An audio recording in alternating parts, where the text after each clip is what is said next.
I realized my mic was not on. Hello there, everyone. Welcome to YouTube or Twitch, depending on where you're watching this. I'm Alexander, the real Mr. Robinson. And welcome to the last film in Phase 2 of the Infinity Saga. I should be good right now. Can y'all hear me? Just want to make sure you guys can see me.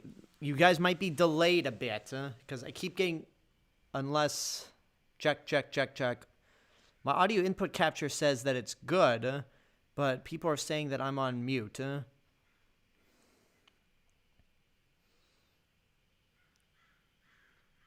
Can hear you. Okay, everything's good.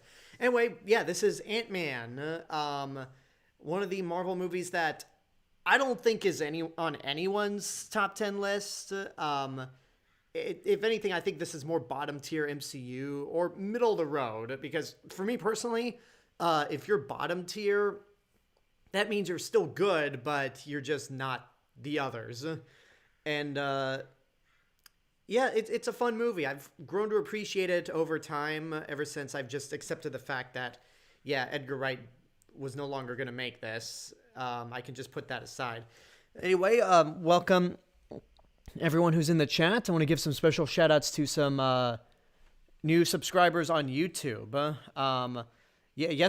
2 days ago during Age of Ultron, Walter the Dog 32 followed me on Twitch, but I also want to give some shout outs to people who subscribed to me on YouTube, like Shane Culkin, Junesky, I think that's how you say it. There were some Russian names here, probably bots. I wouldn't be surprised if they were, or maybe I have a Russian crowd. I don't know. Anyway, welcome everyone who's watching the stream. We have a total of 8 people following me, and I just want to put this out there right now before we get into the movie. Hang on a second. Oh, put that on mute, and I'm going to shut down Safari to conserve battery power. There we go. If you're watching this on YouTube, if you're subscribed to me on YouTube, but you do not follow me on Twitch, the link is in the description below. That is twitch.tv/realmrrobinson. I stream every Sunday, Monday, Thursday, and Saturday, with Saturday and Sunday being devoted to games, Tuesday and Thursday being devoted to watch parties, movie watch parties as of right now. And if you follow me on Twitch, but you do not subscribe to me on YouTube, that is my main hub of entertainment, whether it's movie reviews, which is the bulk of it, TV show reviews, theme park stuff. Go subscribe to YouTube, and that's where you'll get most of my content. I just started streaming on Twitch this year, so I'm still relatively new to it, and I recommend you go over to YouTube, because that's where I'll mostly be at. If you like what I'm doing with either YouTube or Twitch, you want to help support financially, that is patreon.com/therealmrrobinson. On YouTube, the link should be in the description below. And on Twitch, it should be in my About section. You can help pledge a certain amount of money. And if you pledge $3 and above, you get access to exclusive reviews for individual TV episodes, and right now it's WandaVision. The reviews for the first 2 episodes are up there. I'm still working on the rest of them, especially since the penultimate episode of WandaVision airs tonight or tomorrow, if you just are patient and wait for tomorrow. But if you cannot help support me financially, that's totally fine. Following me on subscribing to me on YouTube or following me on Twitch, I prefer you do both, is good enough. And one little announcement. I didn't have this prepped in the scene section for Streamlabs, but next Friday, the Hollywood Critics Association is having our 4th annual awards show, because my first awards show with them was last year.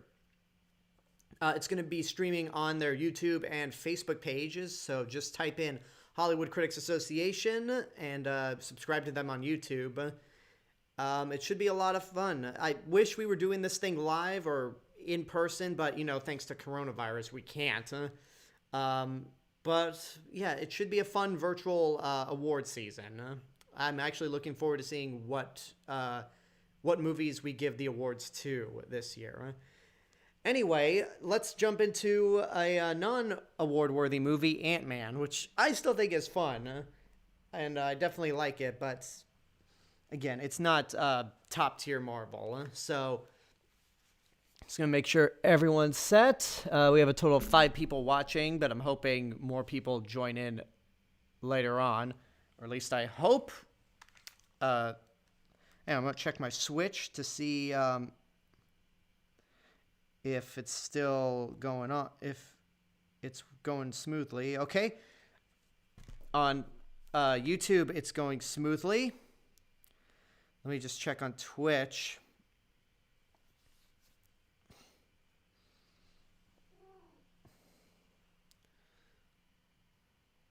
Yeah, dismiss. I'll update the app later in the App Store.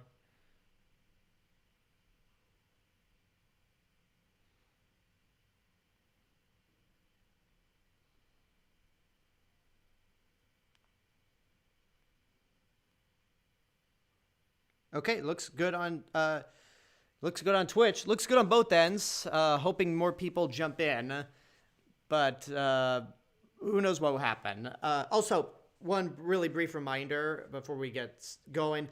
Saturday is my birthday stream. It's going to be 11 hours long. It's going to be 4 games from 12 p.m.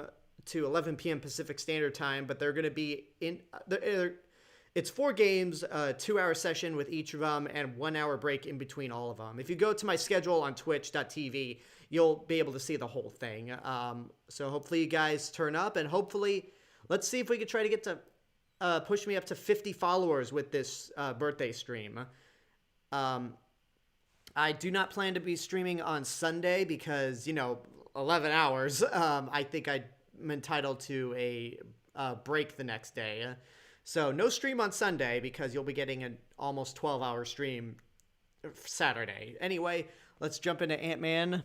I'm pushing the play button, starting the timestamp counter right about now.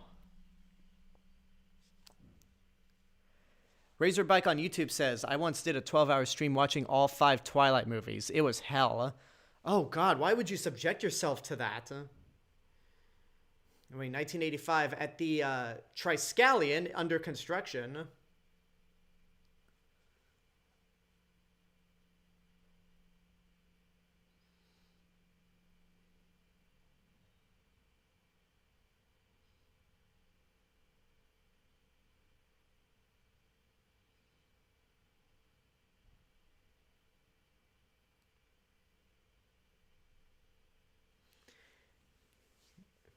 The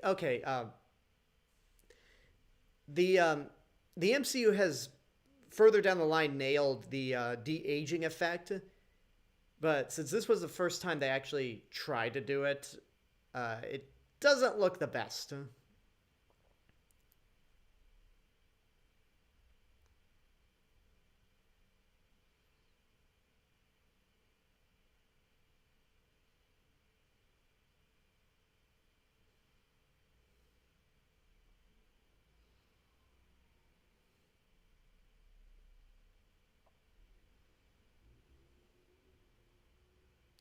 Hello there, Daquan Tate. I'm doing well.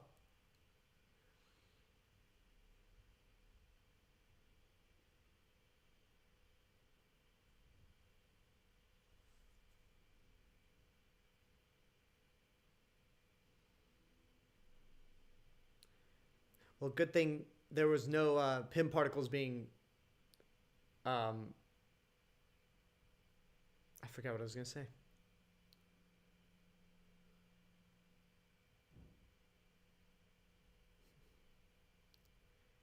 Now, I don't know. I'm going to assume they digitally aged Peggy Carter like they did in in Winter Soldier.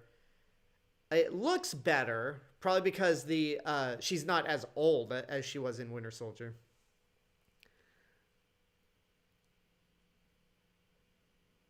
Anyway, Razorbike on YouTube says, because the streamer I was watching jokingly said if he got 125 subs, he would do it, and then he got 125 subs and couldn't go back on his word. So you didn't watch it willingly, yeah?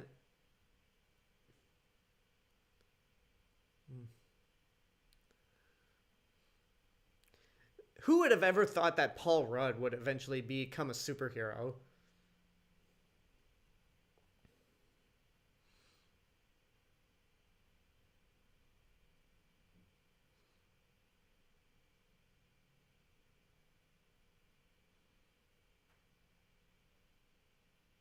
That's dirty.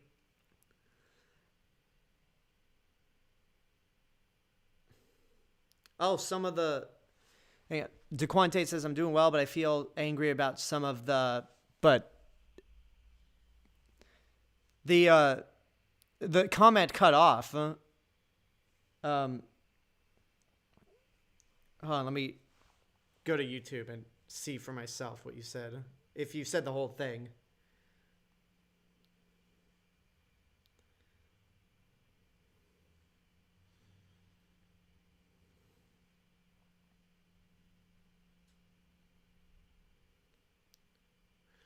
Oh, my cat stinks right now.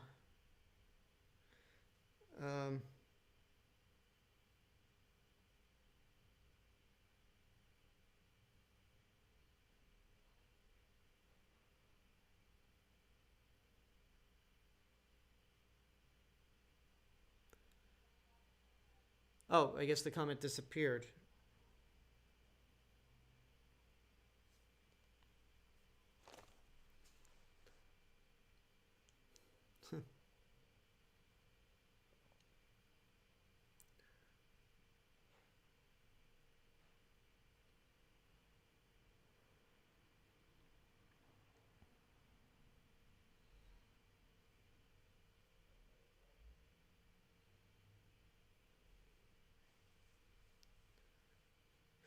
Oh, yes, DeQuantate. I have heard of all the hate crimes against Asian Americans. Asian Americans. It's absolutely despicable.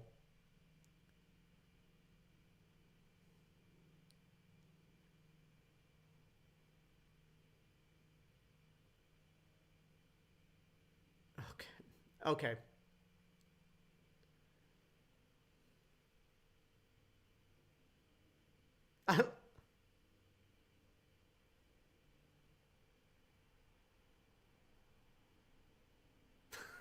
Okay. As somebody who works in the theme park industry, I identify with Scott Lang right there. Even though it's a different section, Baskin Robbins always finds out. Even though it's a section of even though it's a different like area of work, it's still essentially customer service, and you get a lot of stupid people.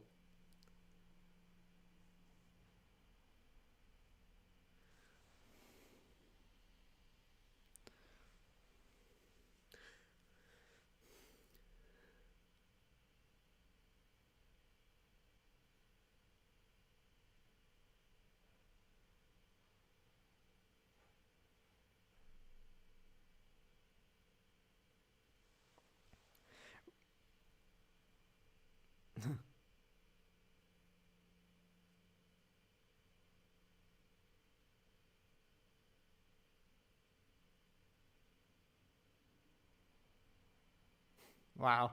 Yeah, Baskin Robbins always finds out. Um, okay, DeQuante, yeah, I've been hearing about all that. It's, yeah, Trump might not be in office anymore, but this country still has a long way to go to heal itself. Um, William Clark, you never heard, I'm surprised, yeah, there's somebody who said that they never heard of Paul Rudd until this movie. Because, yeah, William Clark says, I never heard of Michael Douglas until this. Yeah, I just watched Romancing the Stone for the first time last year, and I thought it started out pretty lame, But the more it went on, the more I liked it. And then Wall Street was the movie that got him an Oscar.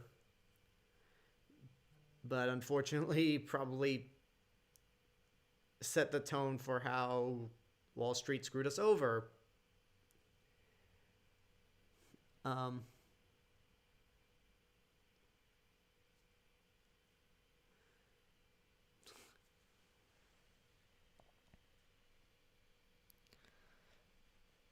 um, Turner Jenkins says, I'll be sure not to mention the fun fact, like my cousin and her family does whatever Ant-Man is brought up.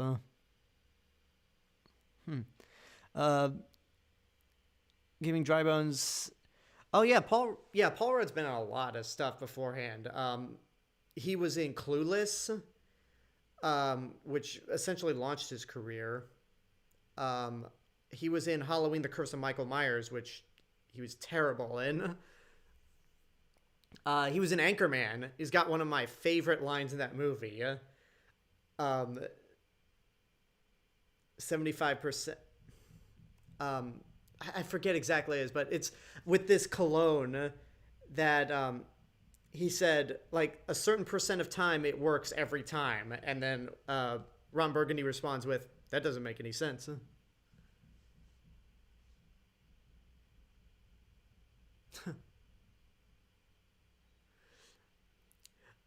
Now, Spider-Verse Prime, which Ant-Man is your favorite? Is it Scott Lang or Hank Pym? So I think it's interesting that for the first live action movie for Ant-Man, they decide to focus it on Scott Lang and not the original Ant-Man, Hank Pym.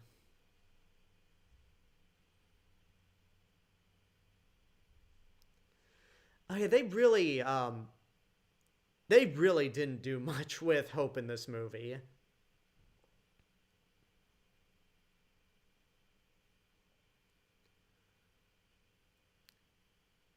60% of the time it works every time. Exactly.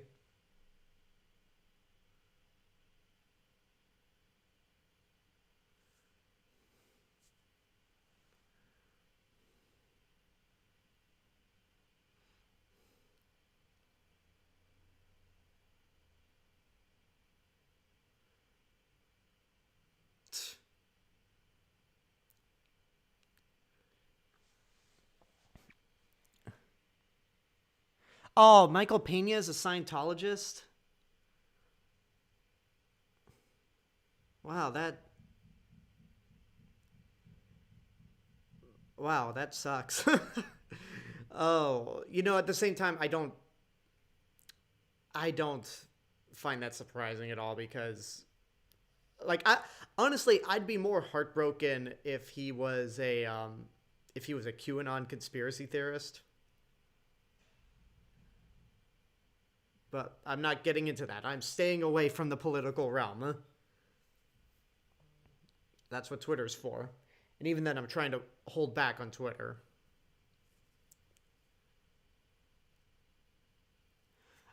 Spiders Prime says Hope is from the M2 side of Marvel. MC2 side of Marvel. What's MC2 stand for?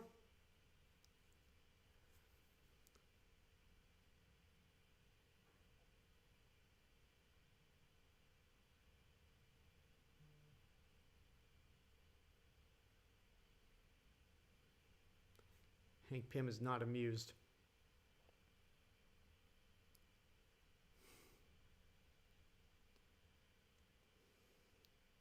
Ah! He said the Tales of Astonish thing.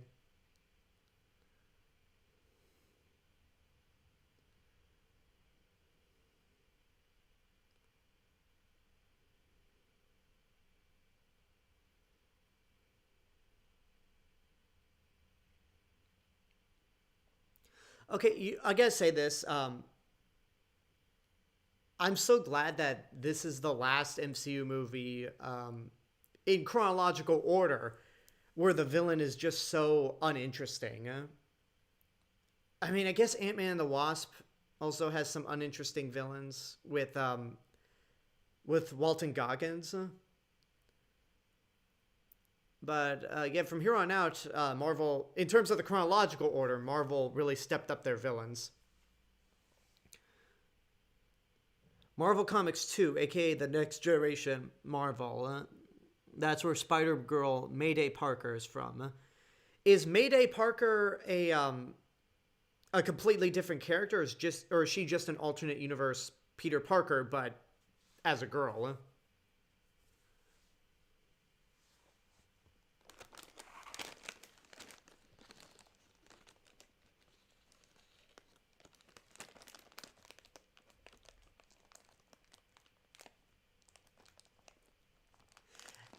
Okay, have you seen that suit, guys? Like you can't really put peacekeeping um in the same sentence as that suit. Like that looks like some to quote Scott Lang in Endgame, it looks like a bad guy.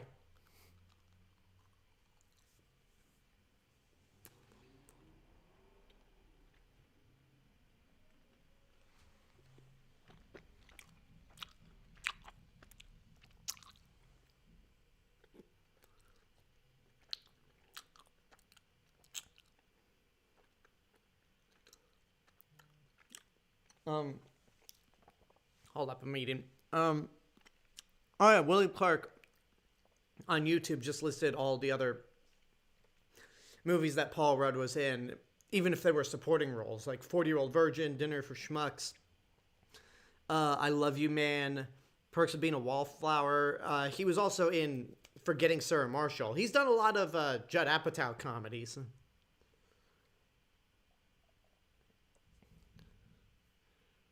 And one of my favorite gags with Paul Rudd, without fail, every time he is on Conan, um, whenever he's on Conan's show, no matter which form, he always brings in that clip from Mac and Me, where the kid's rolling down the hill into the water in the wheelchair. And I love him for that. Okay, Mayday Parker is Peter Parker and Mary Jane's daughter. I should have put that together.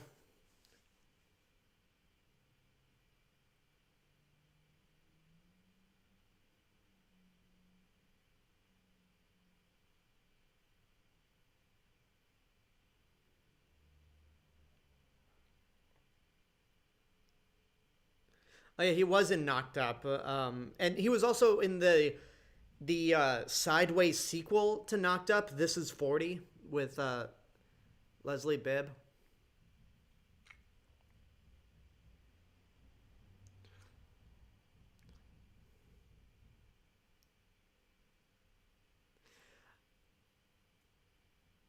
Oh yeah, I kind of feel sorry for that kid actress because she got to play Cassie Lang in two Ant-Man movies, and then Marvel had to go and make a 5-year gap in Endgame where she's played by somebody different, and then that somebody different is going to be is replaced and played by what's her name? Oh, good lord, that's horrifying.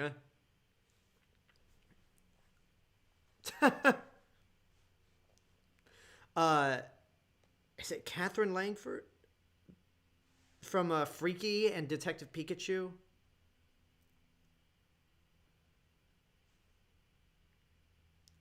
No, no, no. That's Oh, hi, Judy Greer.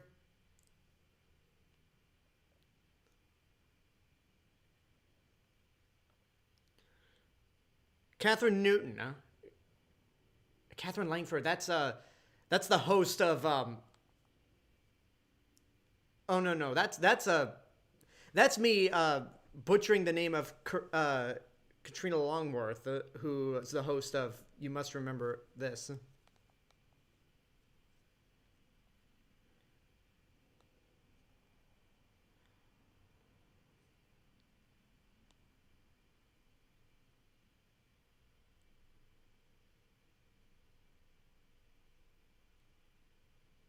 Karina Longworth. I'm sorry.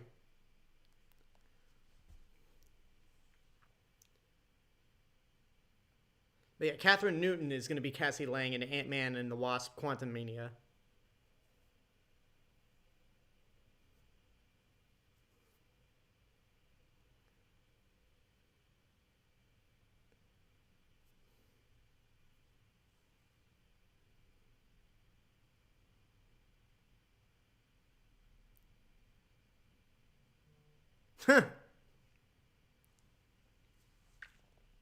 Anyone see an ugly brown van out there?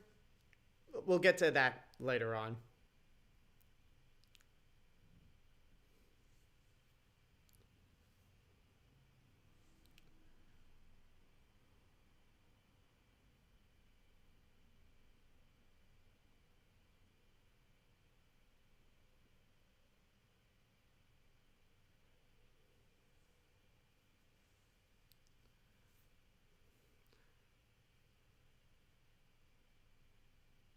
Ew.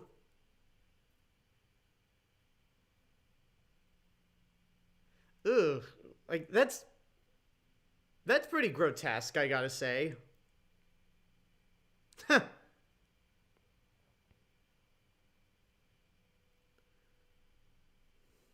Yeah, for this being one of the more lighter MCU movies, that was pretty gross.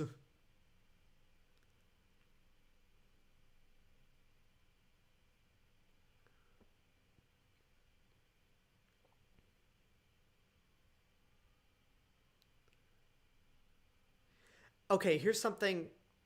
Um,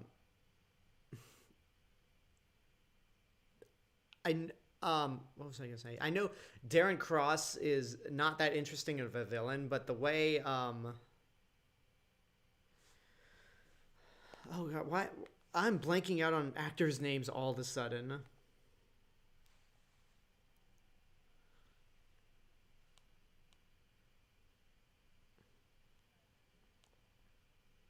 Corey Burton?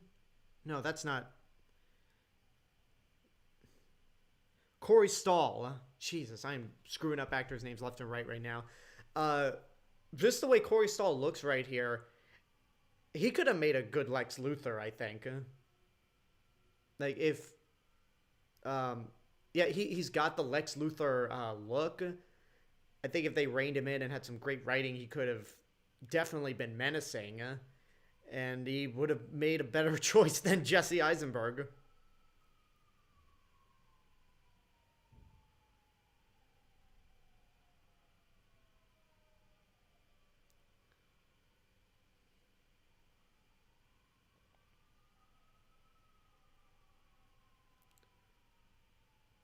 Got kicked out.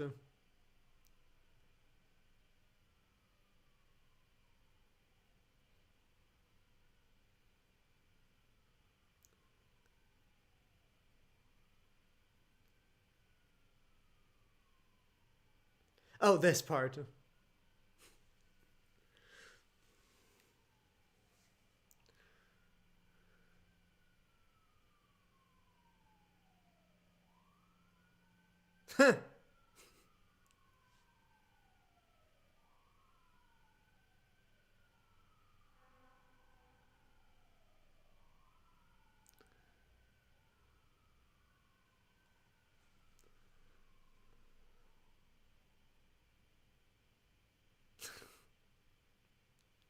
This is a me. I'm sorry. This is pretty funny. These recapping moments are funny.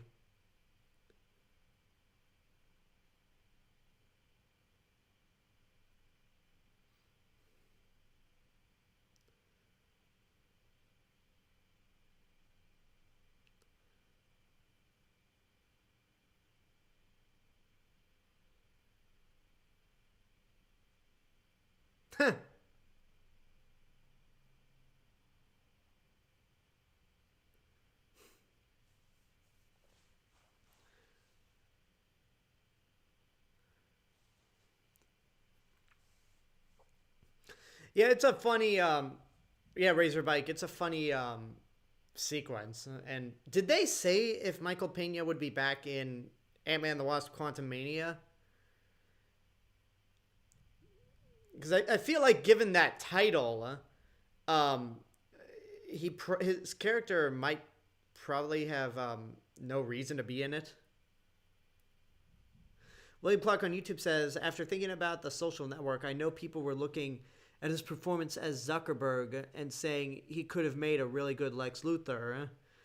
Which, yeah, in that sense, he could have, but he, at the end of the day, he ended up being more like the Joker than Lex Luthor. And the writing was just...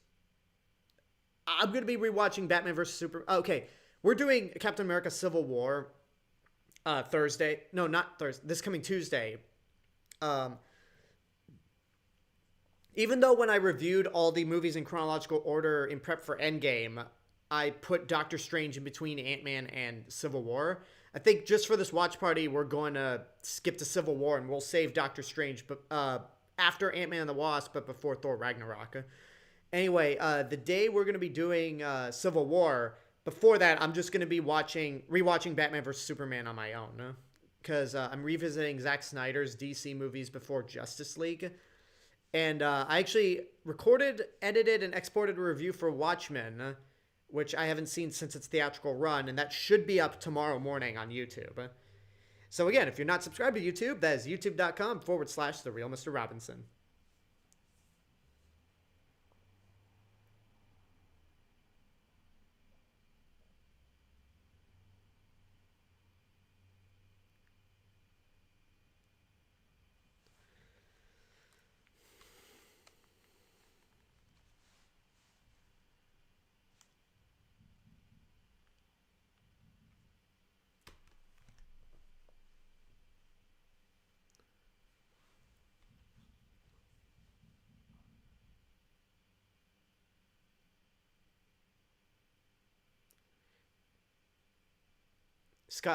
Is Scott Lang going to start playing with tape?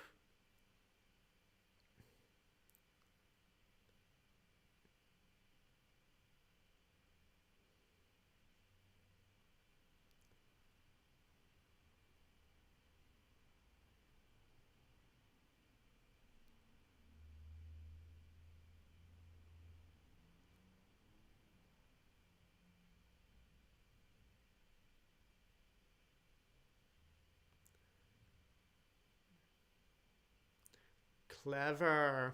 So, okay. Yeah, they brought the, okay, yeah, they brought the, I didn't put that together, that the tape thing was, like, it was introduced in this movie, and then, they decided to utilize that trick again in Captain Marvel. You mean you just sat there and watched me play with tape when all you could do was... I didn't want to steal your thunder. Spiders Prime on YouTube says, I would love to see a Hank Pym Ant-Man prequel series on Disney+. Talking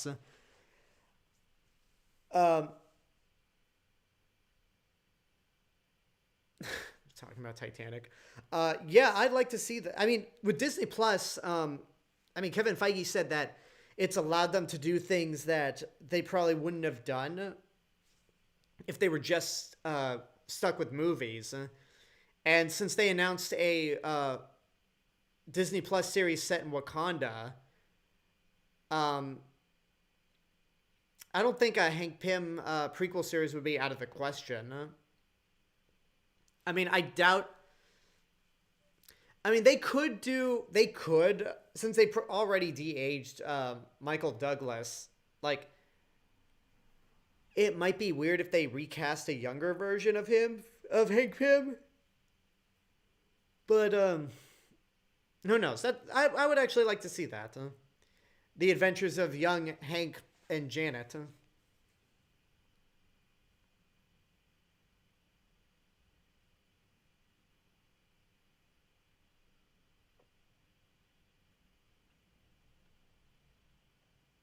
It's funny how a lot of people... consider Scott Lang to be a goofball in this series, and he is. Like, out of all the Avengers, he's probably the biggest source of comic relief, but he's also not incompetent either.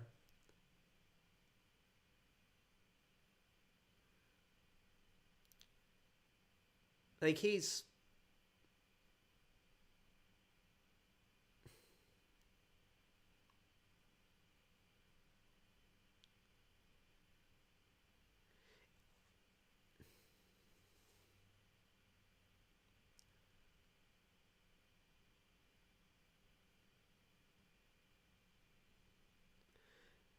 Hello there, Nick. Welcome to the stream.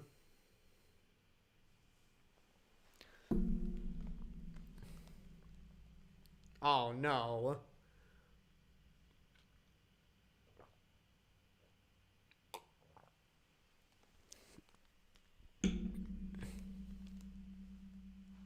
Size? And the fact that baby sheep are cuter than mice?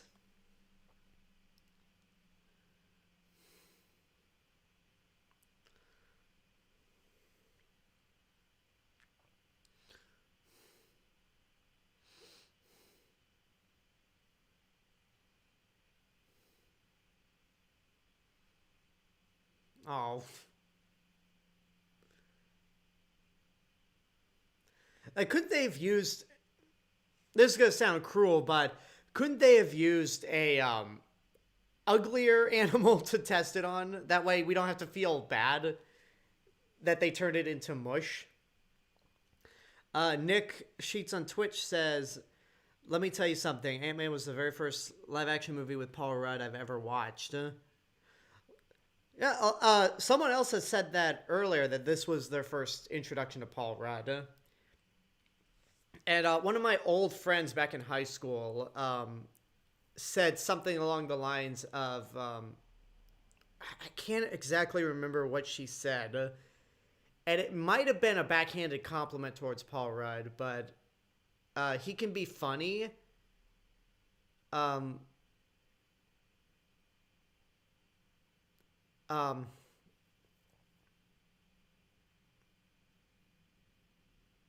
forgot exactly what she said, but something along the lines of Paul Rudd, can be funny by being the straight man while everyone else is the goofball around him. I forgot exactly what she said.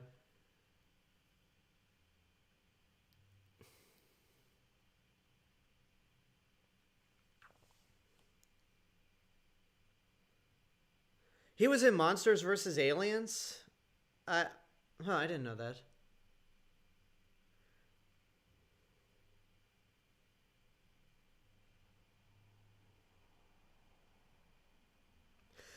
William Clark on YouTube said, that was such an adorable sheep. Why not a cockroach?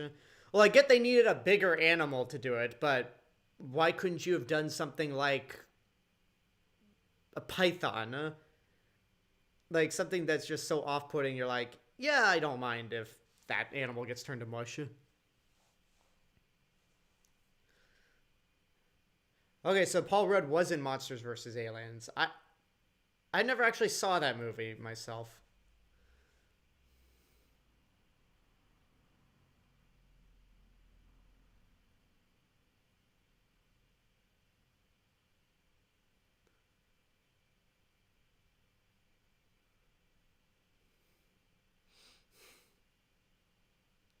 I really like what they do with the I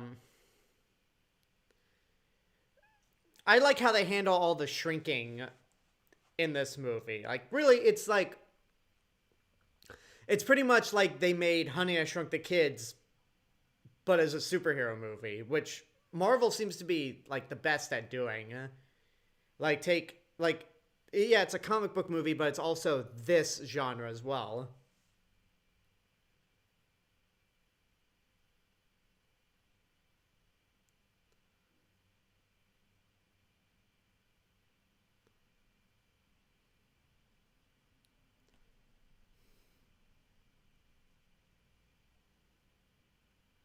Really?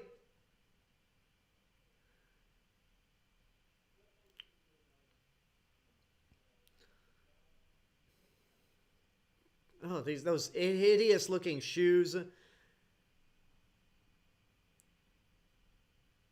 Like, there's so much. God, there is so much in that building where I'm like, Scott, like, just get me out of here.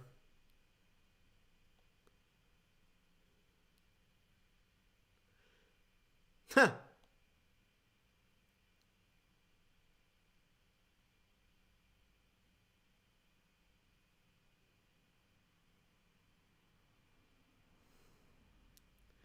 Razorbike says, do an animal that people don't like. Like that? Like I know it's a regular sized rat, but that is an ugly ass rat.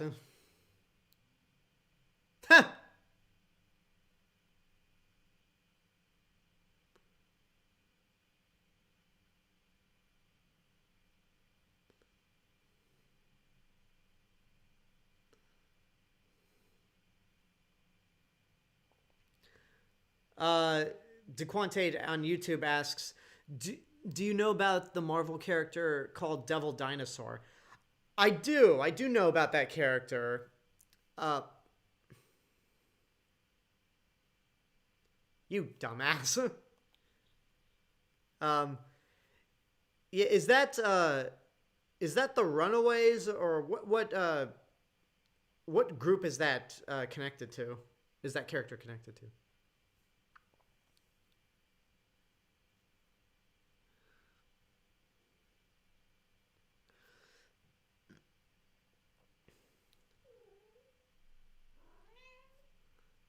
Oh, somebody's awake again.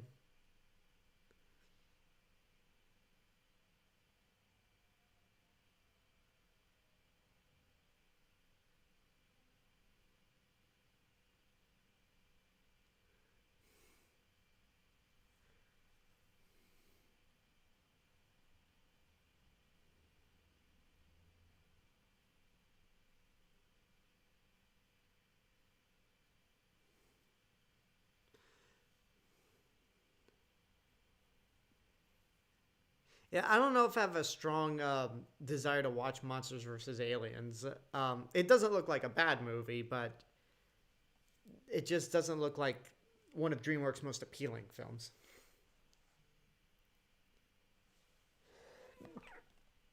Excuse me. Hold on. Sorry, I had to mute the mic so you guys didn't hear me sneeze.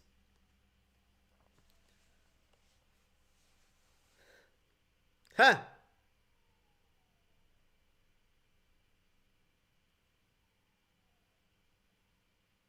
Thank you, Nick.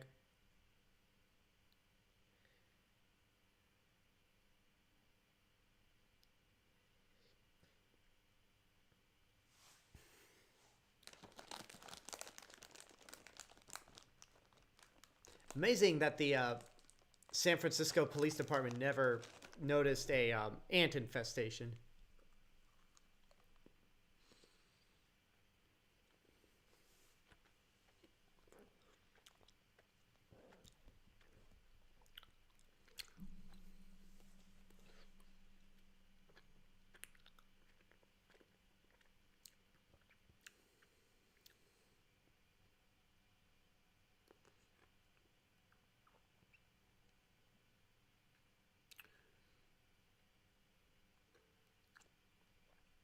Now, is that Anthony or is that just some regular flying ant?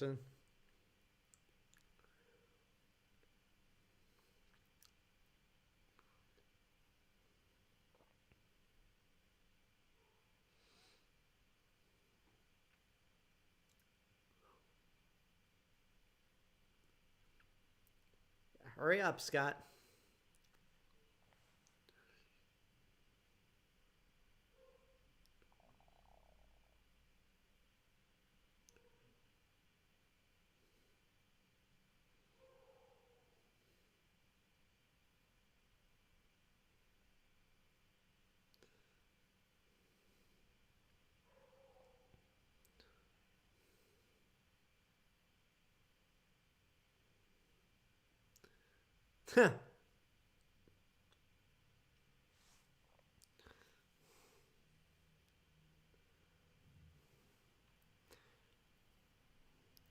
Spider-Verse Prime on YouTube says Devil Dinosaur is a T-Rex like dinosaur that debuted in its own comic along with Moon Boy. Okay.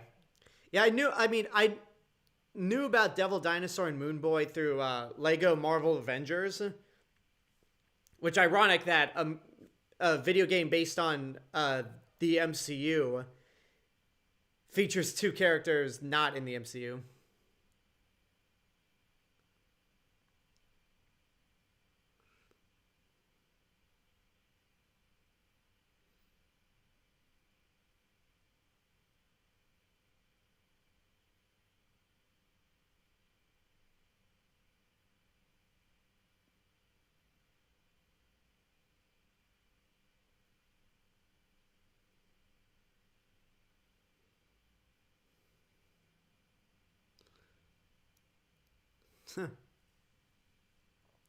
Hello there, Gzilla100. Welcome to the stream.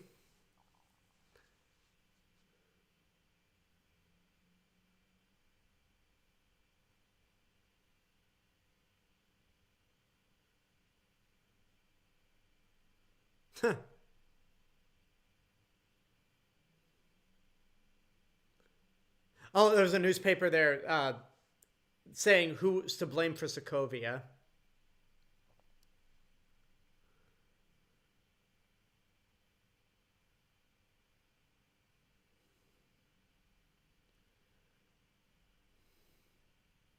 And there goes Scott.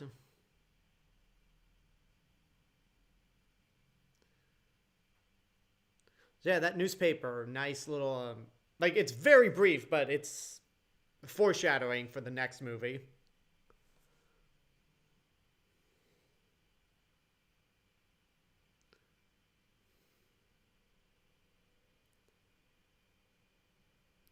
Oh, I'm sorry, I was playing Angry Birds. What were you saying?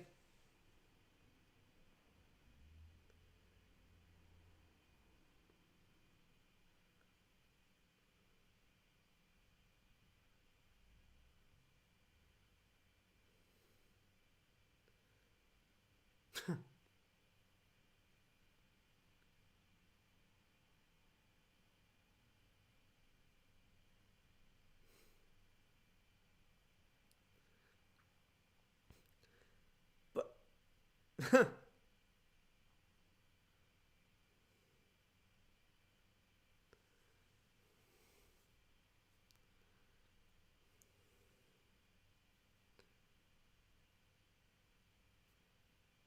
bite.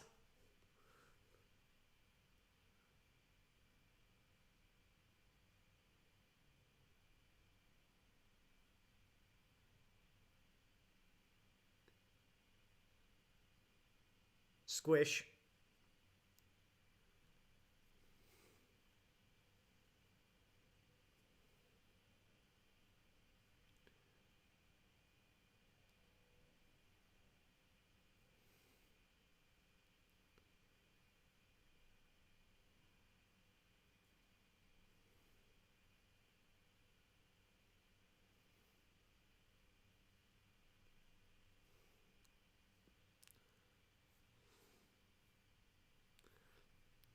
Are those ants really like?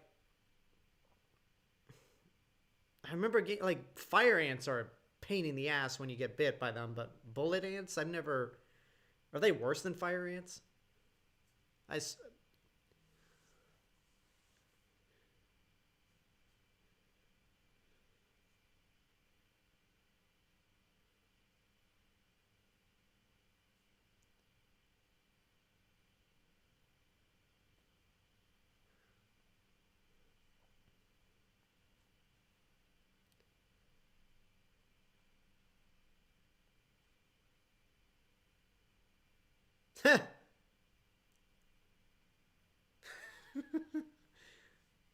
It's not so much the ants that are dragging the sugar cubes as much as that they're dragging it across the table.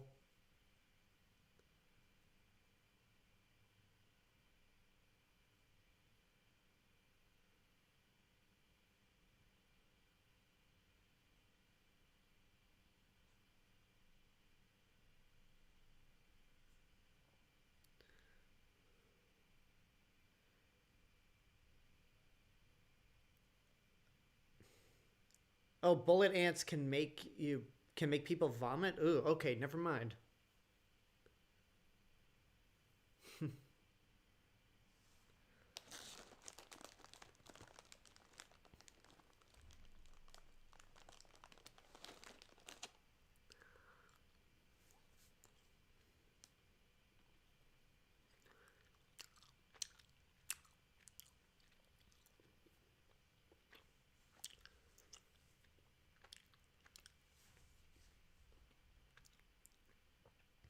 Oh, that's a shame to hear, Nick. Those of you wondering in the YouTube chat, Nick, I really wish you guys on YouTube and you guys on Twitch could interact with each other like cross-platform. But Nick Sheets on Twitch says, I watched The Big Lebowski for the first time a week ago. I think it's overrated. I think it's their best movie, in my opinion. The Coen brothers.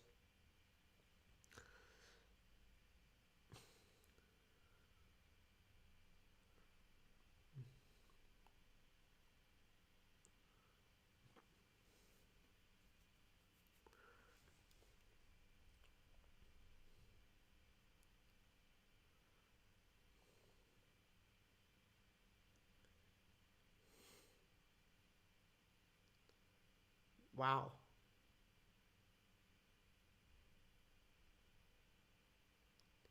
That's kind of like, that's cruel of Hope to like vote her own dad out of his own company.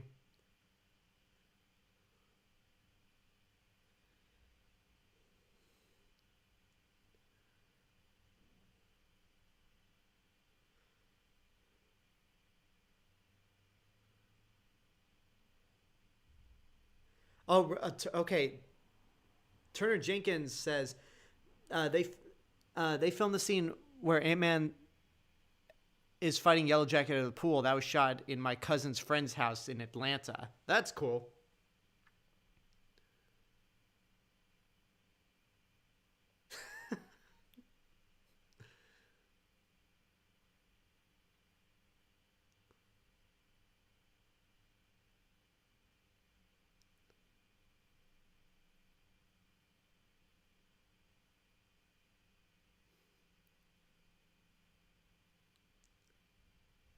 It's weird that with Bobby Cannavale, or no, Bobby Cannavale, saying that right. Cannavale, okay, yeah, Bobby Cannavale. Um, like he's like the stern, like cop figure, uh, or the like douchebag, or in Scott's eyes, the douchebag boyfriend of my ex-wife. And then he's more goofy in Ant-Man and the Wasp. Like, that's an interesting change. Not that he's a major player in the second movie, but I just thought that was interesting to note.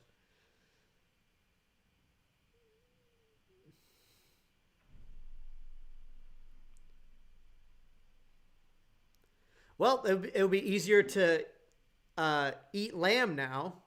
Just stick it in your mouth like a pill.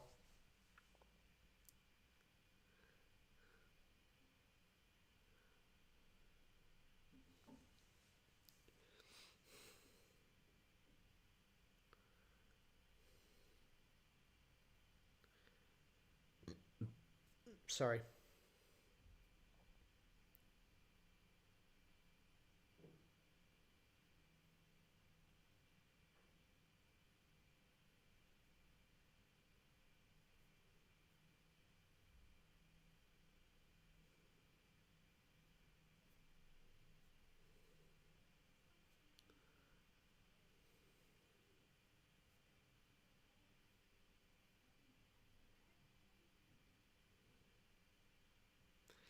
Yeah, there's a very strong disdain for the Avengers by some people. Like, Hank Pym, I get, because Howard Stark screwed him over those years ago.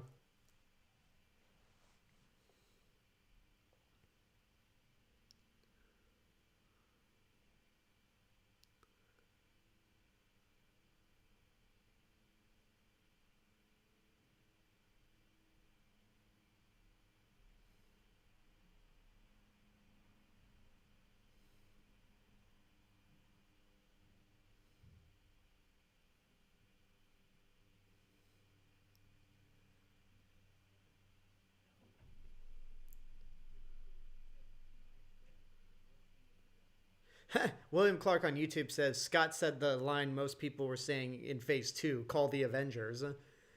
Uh, that's true. But I like how in Spider-Man: Homecoming, there's that line. This is a little above their pay grade. Like this situation, all the situations that happened in Iron Man 3, Thor: The Dark World, Winter Soldier, and Ant-Man, They don't really need the Avengers to take care of. Huh?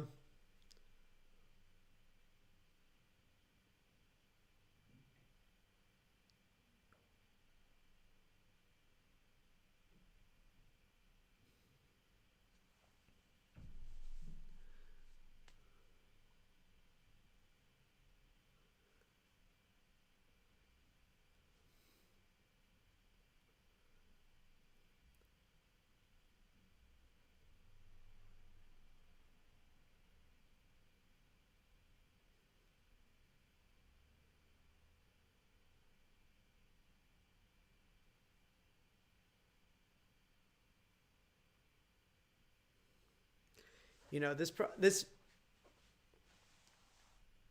is one of the MCU movies that I don't remember all the details of, but right now I'm just gonna say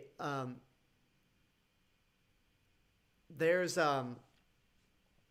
this situation or this feud between Hope and Hank could have been solved a lot more quickly if if he just came out and told her why she won't let him in the suit. William Clark on YouTube said there's a bit of that dark side of Hank Pym coming out.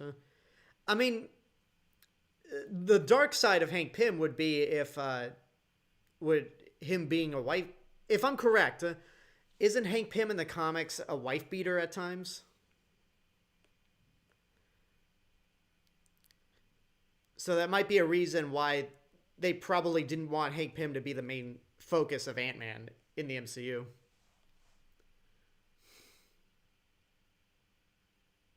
That door is just gonna break.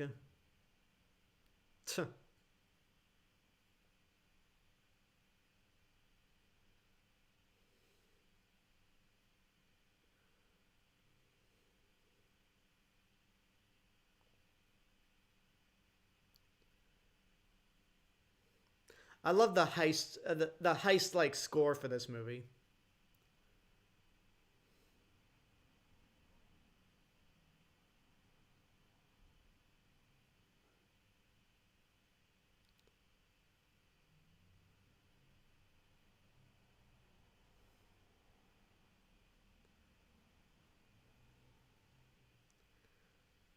Yes, he was. Okay.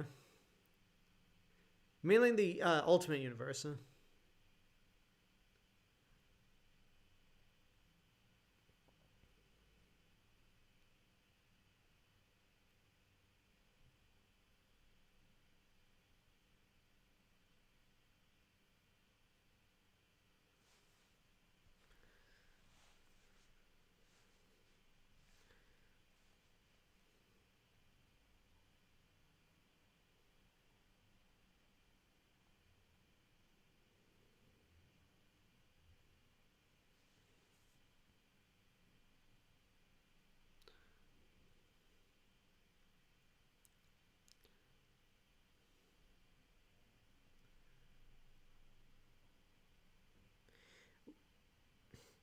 Wait, Wasp was considered a was one of Hank Pym's code names in the comics?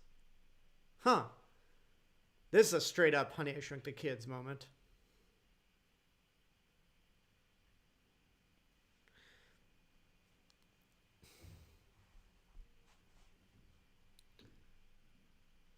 That shot where Hank Scott Lang was looking down at the that baby ant. I almost used that as the thumbnail for this watch party until that shot of Ant-Man coming out of the dirt like Bugs Bunny. Like that's more. I think that's more fitting for the type of movie it is.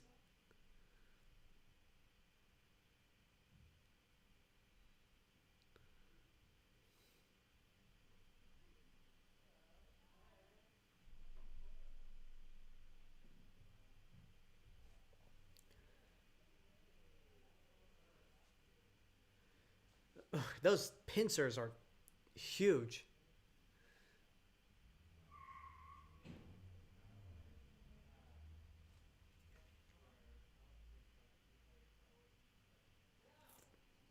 I thought I heard a car crash outside.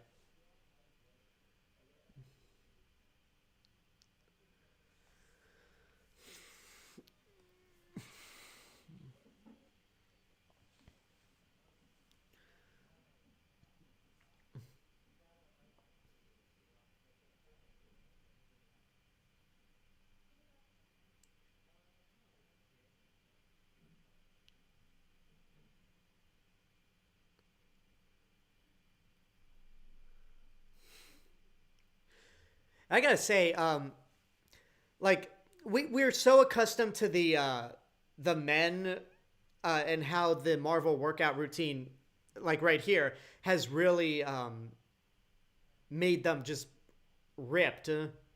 But I gotta say, Evangeline Lilly, she's probably the first out of all the actresses to play superheroes. She's the one that really looks like she trained hard for this. Probably more than Scarlett Johansson. Like just based on her arms when she's fighting Scott. Because Elizabeth Olsen, all she has to do is just like magic trick stuff.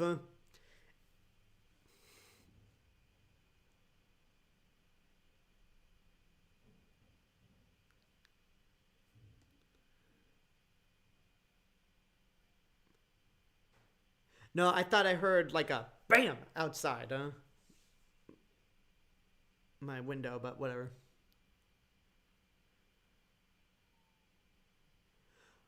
Walking over a flaming charcoal with 3 inches of nails embedded in your heel. Ew, that's a that's a horrible way to define bullet ants.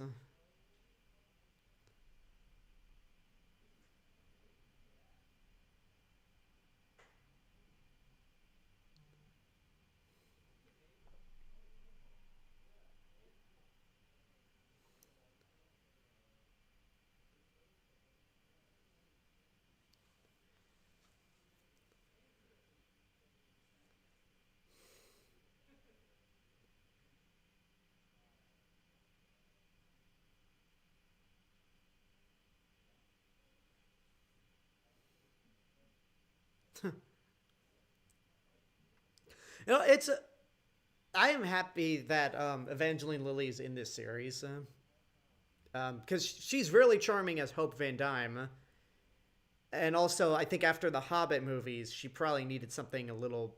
She needed something else in terms of like big mainstream franchise films. All right, good night, Turner Jenkins. If you have I don't know if I've ever seen you on Twitch. Maybe I have. I just can't remember if you have a different username or not. But hope you come by Saturday. Even if it's at any time, considering it's going to be a 11-hour stream.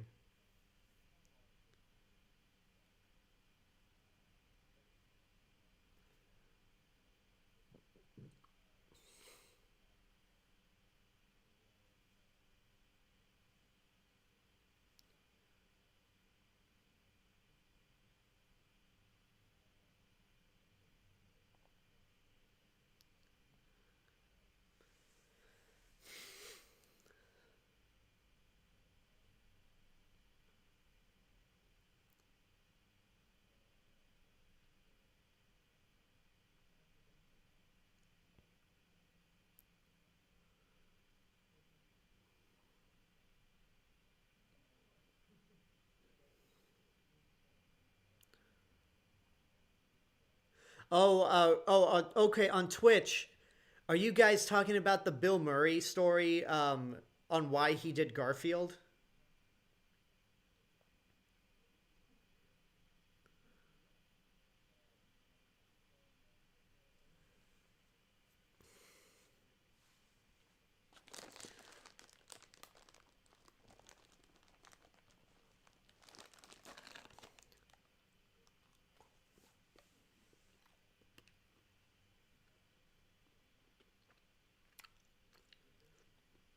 Oh,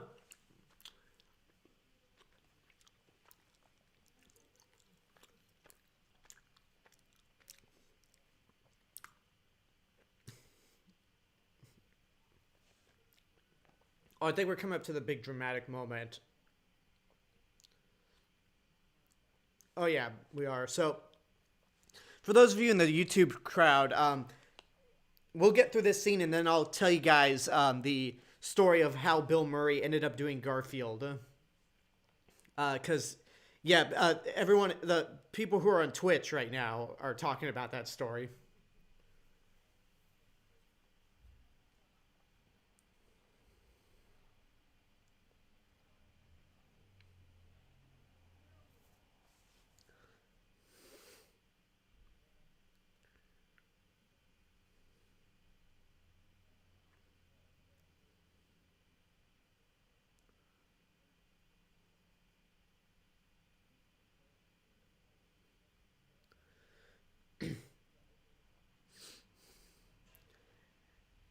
And later on, we'd realize that it's Michelle Pfeiffer as Janet.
This is such a sorry, I'm quiet for a second. Like this,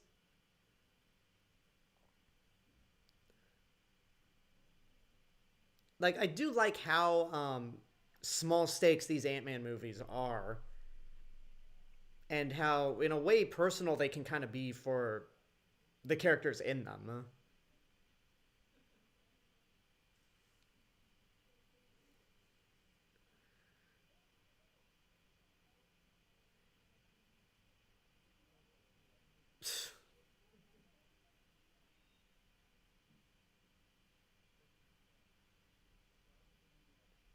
Anyway, Razorbike on YouTube said, if any of you go into Hollywood, remember Cohen is good, Coen. Cohen is bad. If you see an H, run away. So yeah, for those of you who are in YouTube, watching through YouTube, what the Twitch crowd is talking about right now is the story of how Bill Murray ended up playing Garfield. So Bill Murray had a very weird way of accepting film roles. I don't know if he still does it, but rather than having an agent, he had like some sort of weird answering machine. So he got the offer to do Garfield, and he heard it was done. He heard that the script was written by Joel Cohen, and at the top of his head, he thought it was that Joel Cohen of the Coen brothers. So he was like, okay, it's a Coen brothers, it's a Joel Cohen written Garfield movie, so maybe there's something in it that I'm not getting. So sure, of course I'll do 2 Garfield movies. So that, when I heard that story through Junk Food Cinema when they were talking about Who Framed Roger Rabbit, and that story just flat out killed me. That, but that being said, like a Joel Coen brothers written Garfield movie, I would love to see that.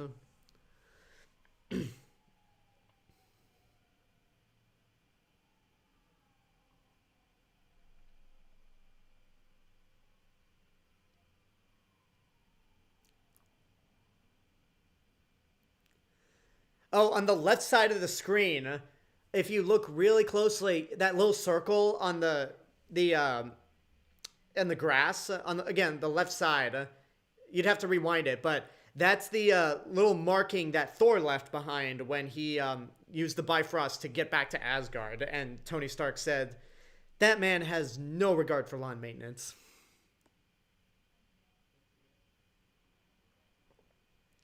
Okay, I never saw Uh, yes, Silverberry328 on Twitch says there is also an Ethan Cohen who has done movies like Get Hard and Holmes and Watson. I never saw Get Hard, but Holmes and Watson, that shit was. Ooh, that was awful. Hi, I'm Scott. Oh, yeah, March 19th, guys. Falcon and the Winter Soldier. I'm hyped for that.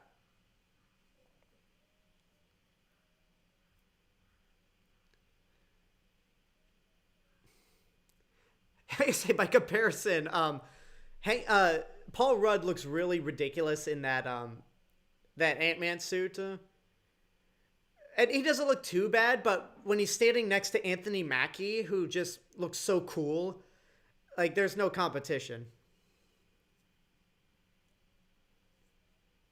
So okay, so is there an act? Is there really a Joel and Ethan Coen that's opposite from the Coen brothers, whose last name has an H in them? That's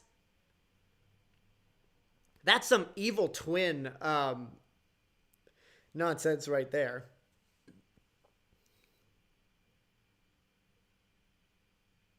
Yeah, of course Scott was going to get his ass kicked at full size. Okay, I stand corrected. Okay, yeah, I stand corrected. Scott's actually holding his own against an Avenger.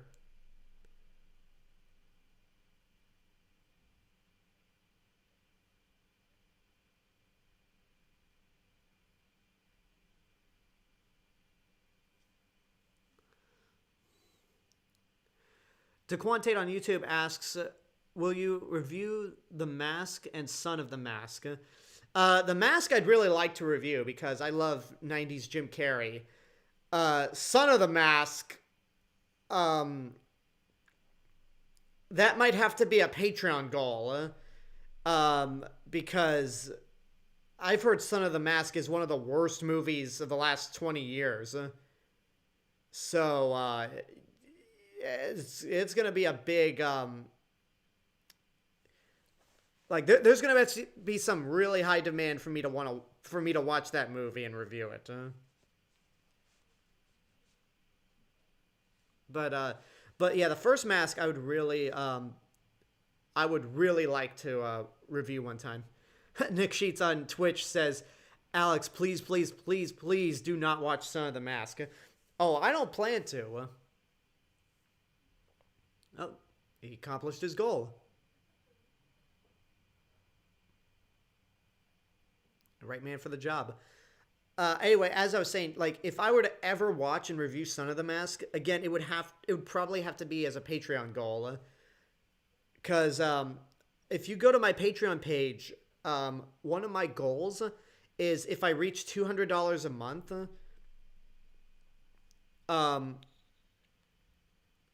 I will not only watch and review Transformers The Last Night, but I will also do a live watch party of that movie for everyone. So again, that'd have to be Son of the Mask might have to be a Patreon goal at some point.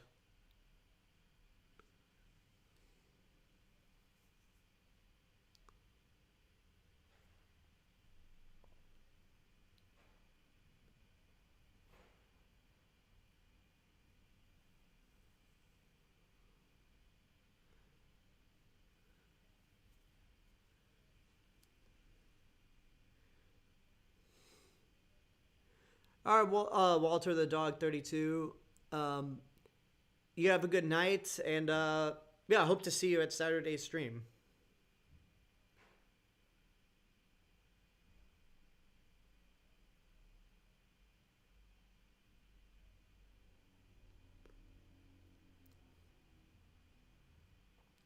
Yeah, there's just something about Darren Cross where he just looks evil.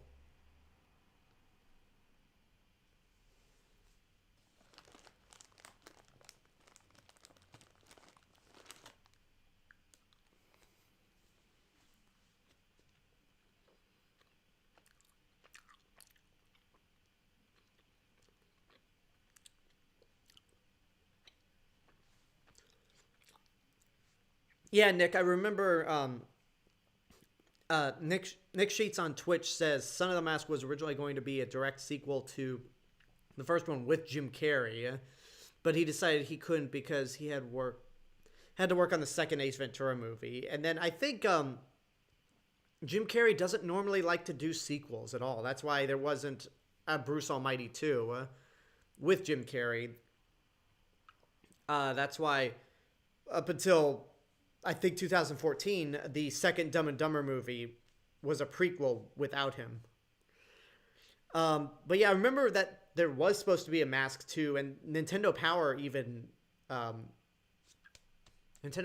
promoted it.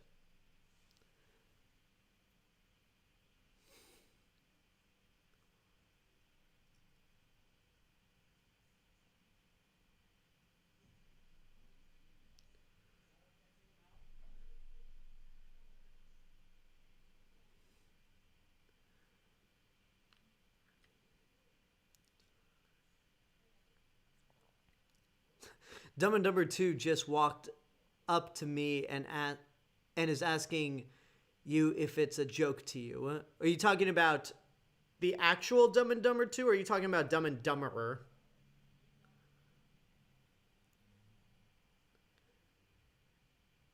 Joel Cohen wrote Evan Almighty? That actually makes a lot of sense. How did we get into this conversation?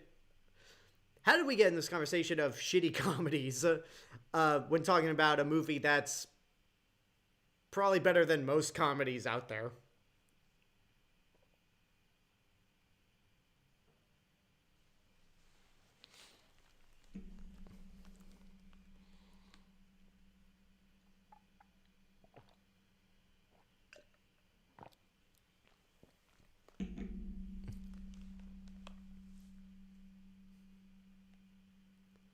It's 3 wombats.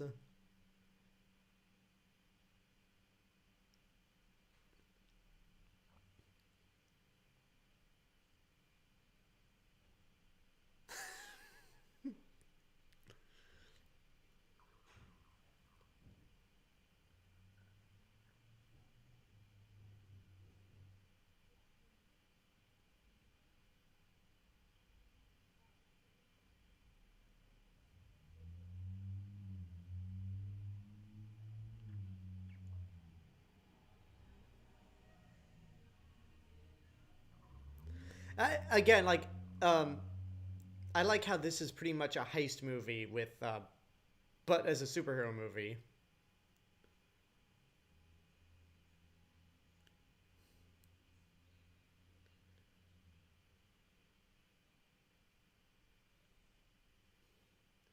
Isn't this, I'm sure I'm not the only one who thinks it, but did anyone just think that this was such a weird movie to decide to be the ending to Phase 2? Do you think Age of Ultron would have been the ending?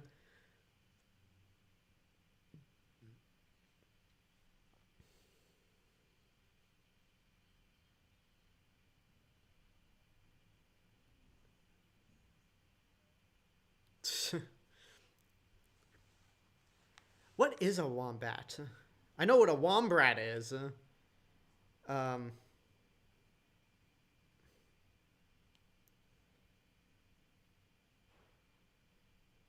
oh, those. Okay, these things. Okay, so cute wombrats.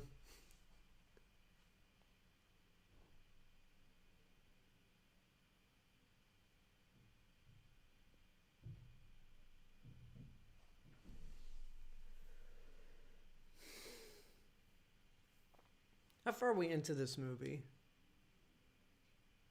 Um, oh, we got like over probably 45 minutes. This moves pretty fast. I mean, this is under 2 hours, so.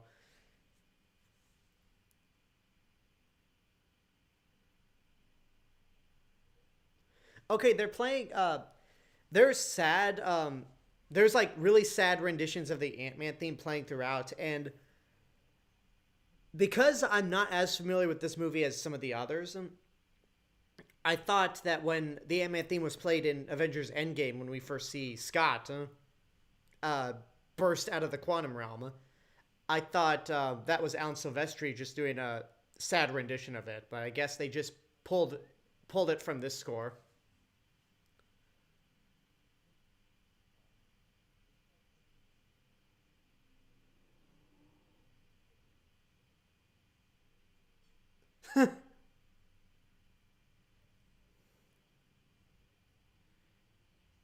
No, just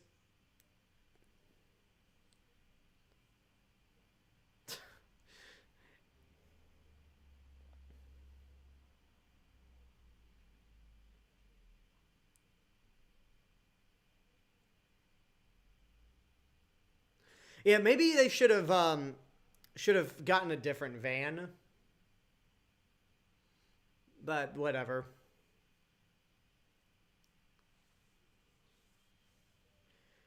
And also, wombat, wombat refers to overweight, slow idiots. Okay.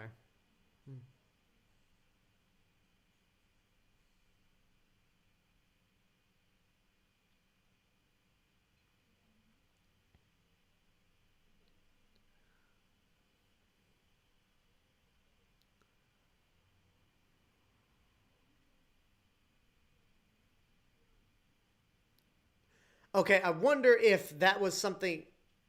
Uh, I have to wonder if that was something where, much like Ultron quoting Pinocchio, if having Luis whistle "It's a Small World" was something Disney wanted. Straight up Jason Bourne punch.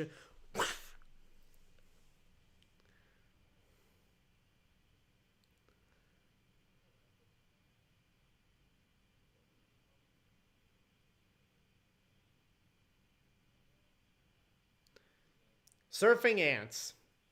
Because why not?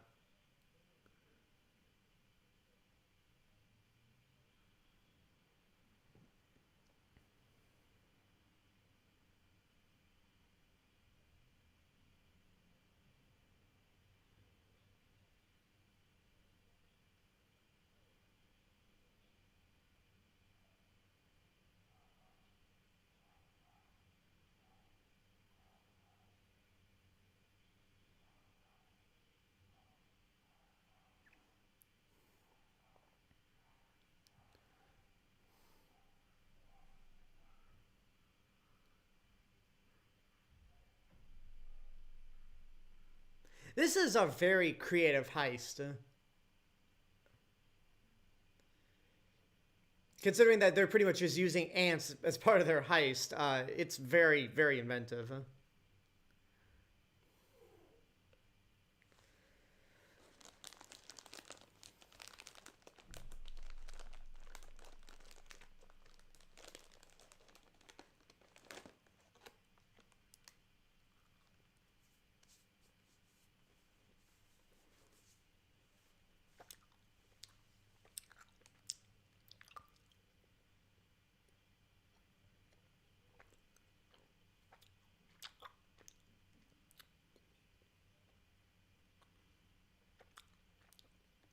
Oh, dude. Dude, you're done.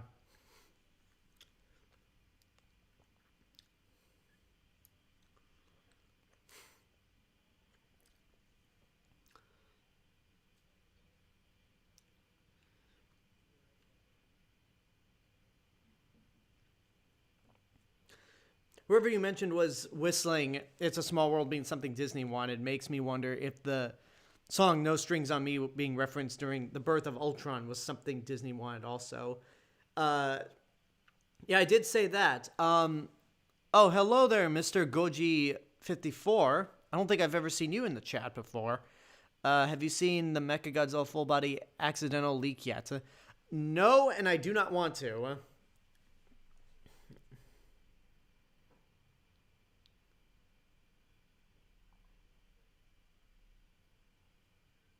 Yeah, I'm not gonna. I mean, you don't have to apologize for that, Mr. Goji, because um, I mean, I think most people know or have an idea, a suspicion that Mechagodzilla is going to be in Godzilla versus Kong, but we don't know what he looks like yet. Whatever he looks like, hopefully it'll be a better look for Mechagodzilla than the last version that we got.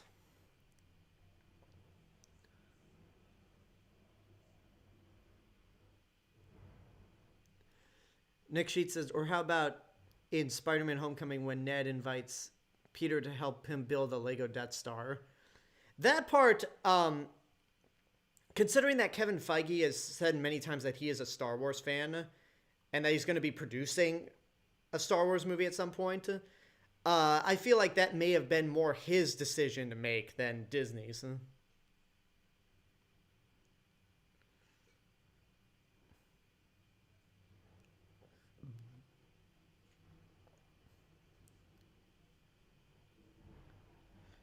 Favorite AVGN episode?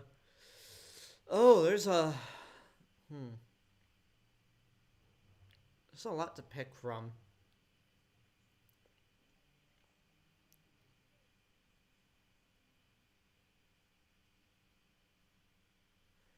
I gotta say, maybe the Crazy Castle episode, because it's such like, because the more like, it's so funny to see James Rolfe and Mike Matei as Bugs Bunny just go at it constantly throughout this episode. Just like slapstick fight between Bugs Bunny and the nerd. And seeing the instances where it's just a clear dummy being used is hilarious.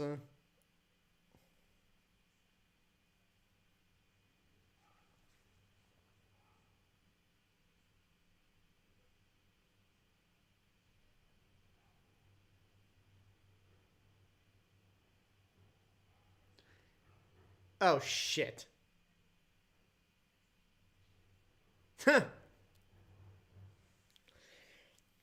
That horn has screwed over our main characters, but also later down the line helped our main characters. Hold on, that wasn't our only time machine.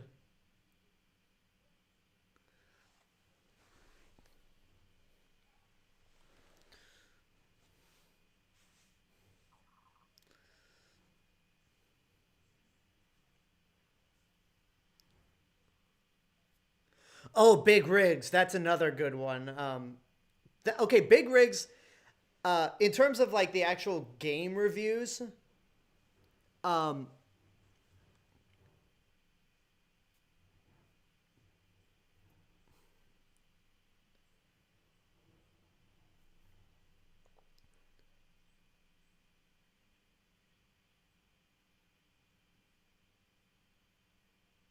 yeah, yeah, I don't buy that shit for a second that they aren't what they once were, because Alexander Pierce really kept up the Hydra name. Um, yeah, in terms of like just production and non video game reviews, Crazy Castle is my favorite, but Big Rigs is probably my favorite in terms of actual game reviews, because I've never heard of Big Rigs until the nerd review, until James Rolfe did a AVGN of it. And oh my god, that game is it's atrocious. Speaking of atrocious games, I want to remind everyone, if you're watching this on Twitch, I am at or even if you're just watching this YouTube, on Twitch I am at 34 followers, and I only need to get to 50 followers before I eventually become eligible to become a Twitch affiliate. If we get to 50 followers and I get to that level, I will be doing a full Let's Play in one day of Life of Black Tiger, The Rage of Black Tiger, which is considered to be the single worst PS4 game ever made. Or released on the PS4, because it was originally a mobile game. And some genius decided to some genius decided to release it on the PS4.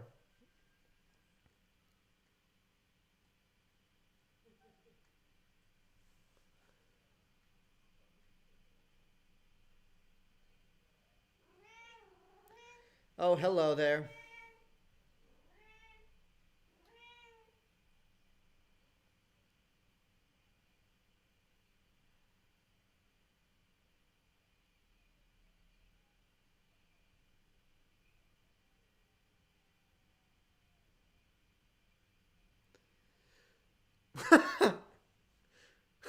Wait, what do you mean, wait? I jumped.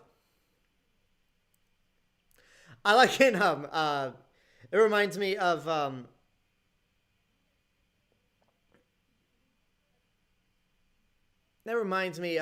in Ghost Protocol, Jeremy Renner's character jumps, and there's that conversation of, did you jump? Should I not have jumped? Because I jumped.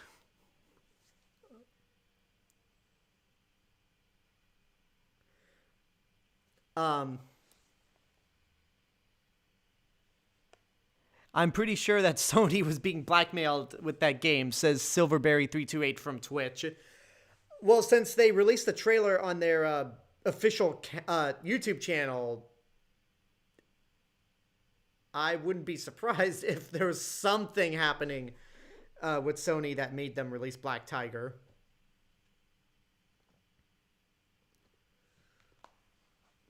Okay, you gotta get down. Right there. Yeah, Spider's Prime, you did hear meowing. I'm gonna take care of my cat once the movie's done.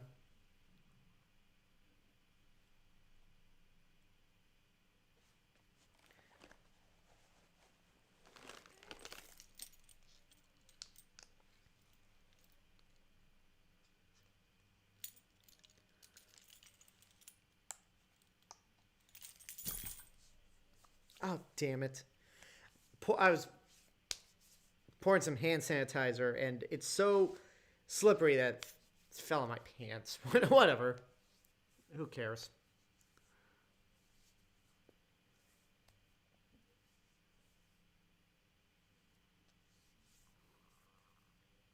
Are you proud of me yet, Dad? Huh?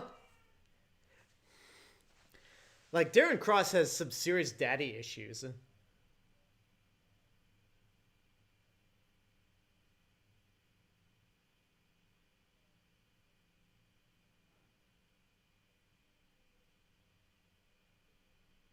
Are we sure that's not who he is? Because, I don't know.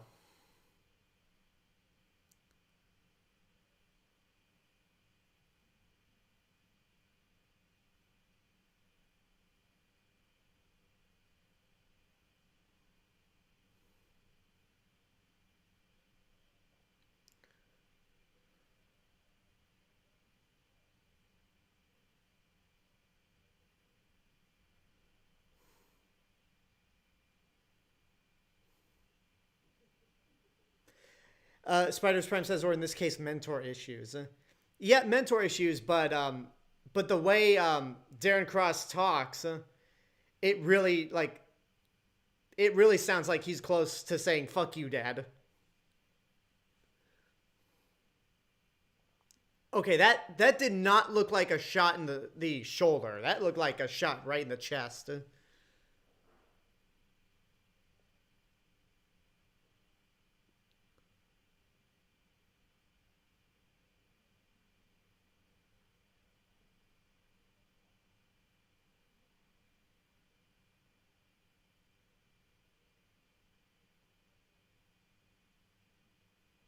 Oh.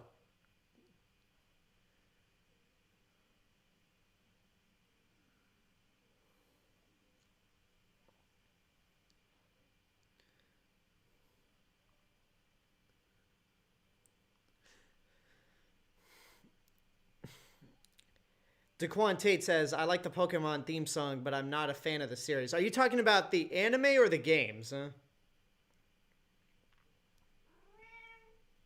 Hello again. Yes, I'll feed you once this movie's done, so just hang tight.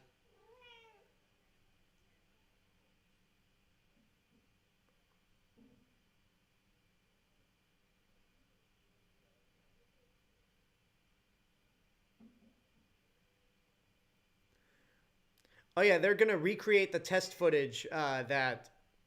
Yeah, they're soon going to recreate the test footage that Edgar Wright showed at Comic Con 2012. Except there's no elevator.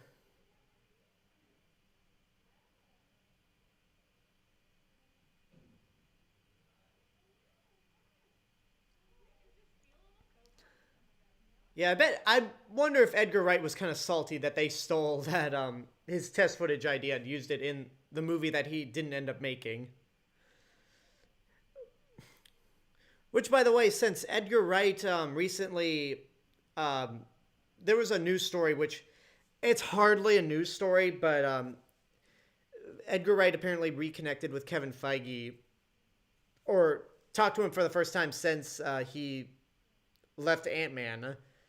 So I wonder if there might be a possibility that he could be open to doing another Marvel movie.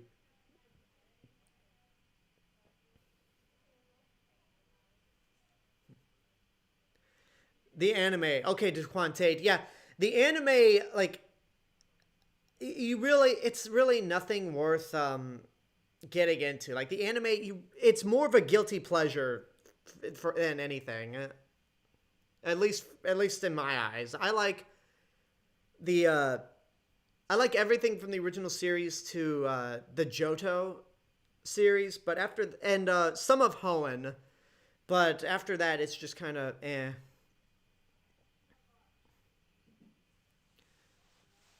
Oh, good to hear that your Wi-Fi is back up and running, Nick Sheets. And there's a tank.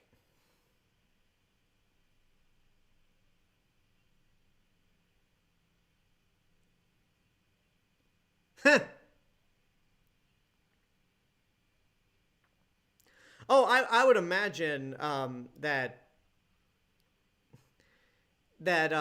leaving or like the process of Ant-Man before he left might have been a difficult time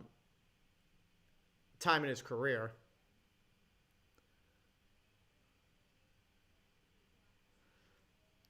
Yeah, the Pokemon games are fun, um, but they're pretty much like they don't really change all that much. Like when it comes to the oh, here we get the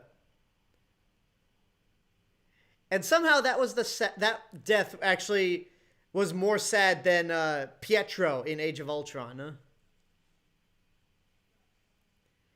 Yeah, with Pokemon, you really need to have grown up with it since its inception. And especially like at this point, I think there's almost 1,000 Pokemon, so it's impossible. Like it's just so overwhelming to get into. Huh.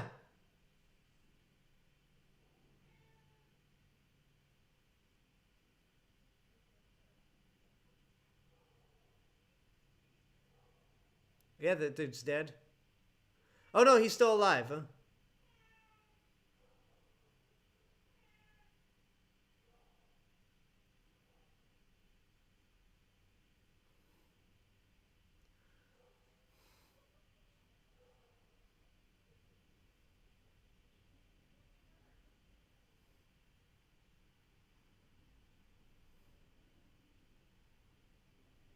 Hmm. That'd be an effective way to demolish buildings. Like no debris, get it quick and done, and not much of a mess to clean up afterwards.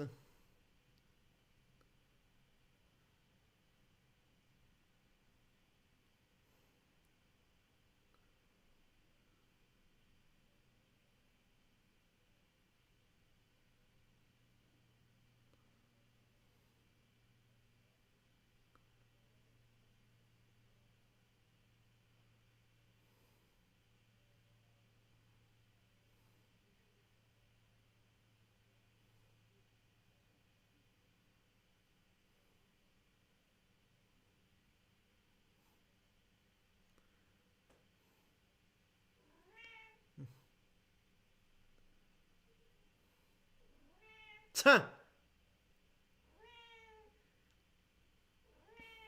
Man, what is it like to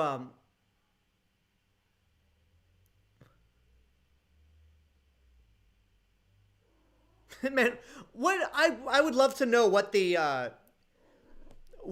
meetings were like between the writers Kevin Feige and Peyton Reed on how to do this action scene. Because again, these Ant-Man movies, for as even though they're not like top tier in the MCU, they definitely get creative.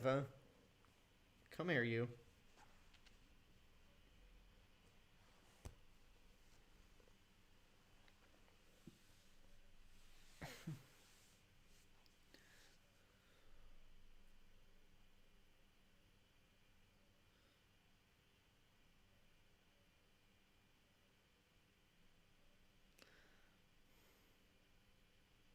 I did know, to Tate, I did know that Hank Pym eventually takes on the name Yellow Jacket at some point.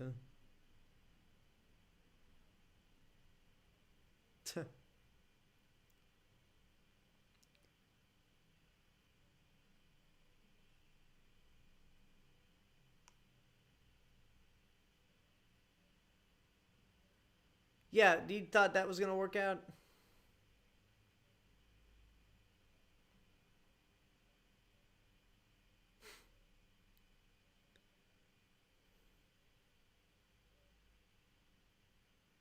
Oh, Taxi.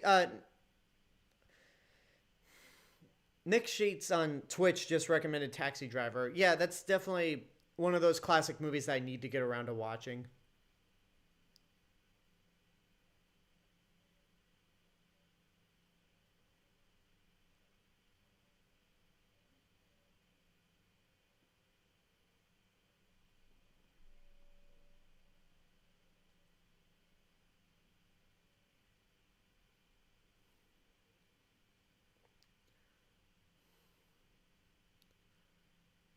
Okay, this scene, when they showed this bit coming up in the trailer, I probably laughed too hard.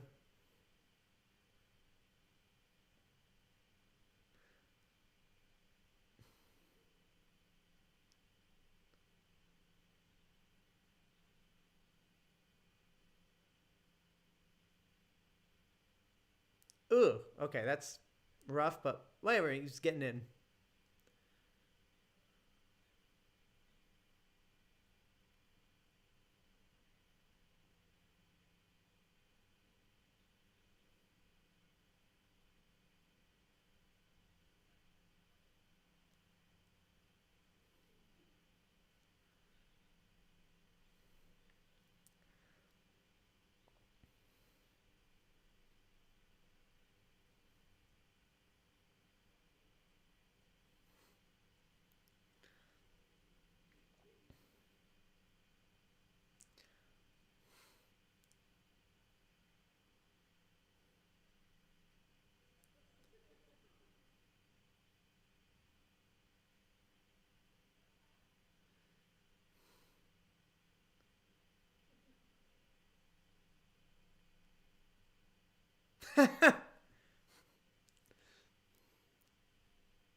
Yeah, those are totally ATST blaster sounds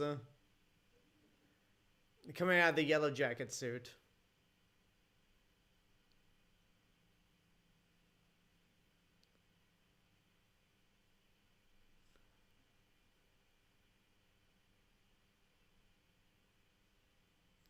Oh, jeez, those things are huge.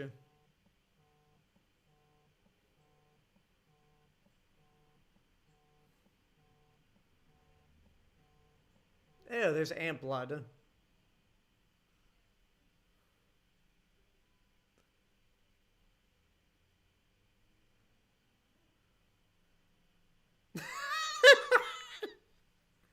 I remember when I saw that in the trailer, the last trailer that came out. Like, I laughed so hard that I woke my dog up.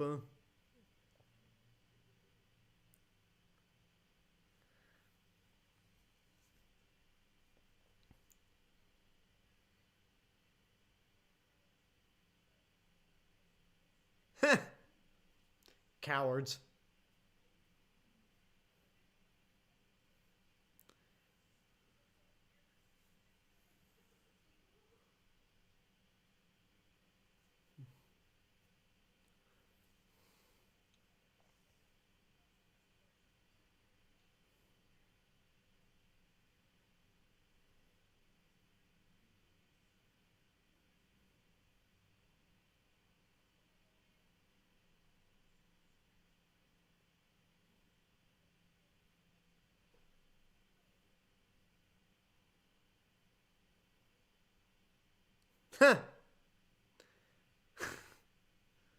And now there's a giant ant. And a giant Thomas the Tank Engine just wrecked the house and a cop car and the front lawn.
Thank God Tony Stark's suit is easier to hack than this.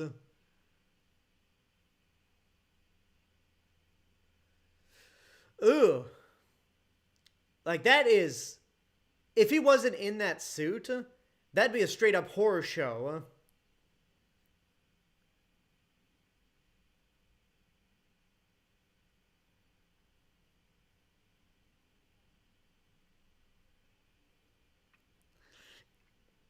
Look, Scott, you knew the job was dangerous when you took it.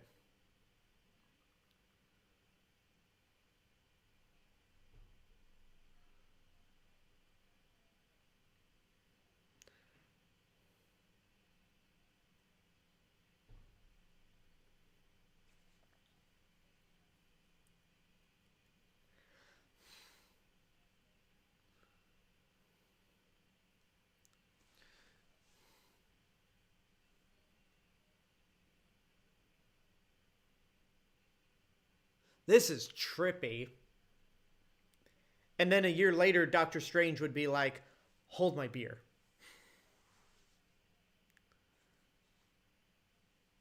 Okay, so the microverse is what... So basically the microverse is what the quantum realm is known as in the comics. Although I don't think this is the quantum realm. This is just some sort of weird, trippy antics.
So yes, like, I don't think in the MCU, I don't think a lot of people give Scott Lang the credit he deserves in terms of him actually being smarter than he comes across as.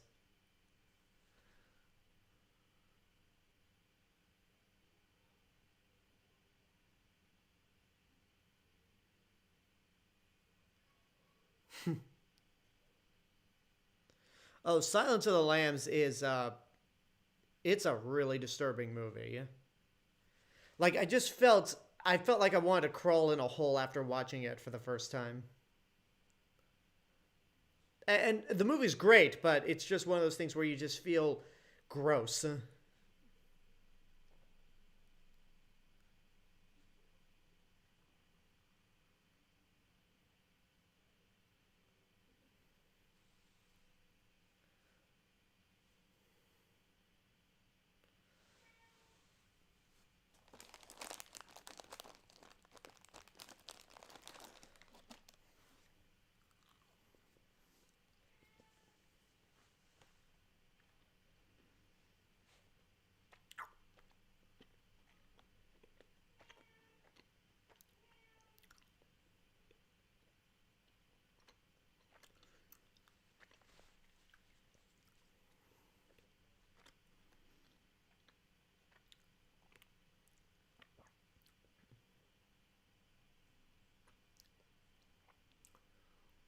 Convenient that the one photo we see of Janet in this movie, her face is covered.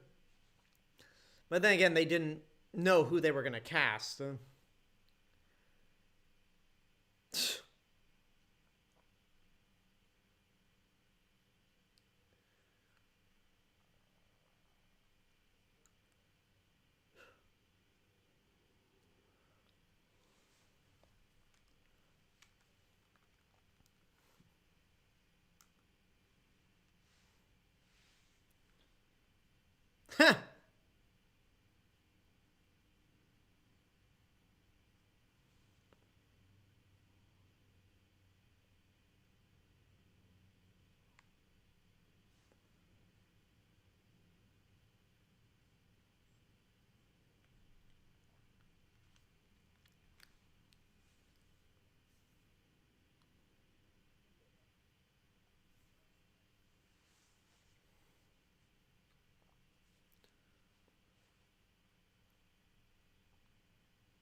So, so her mom and stepdad are just unaware that there's a giant ant underneath.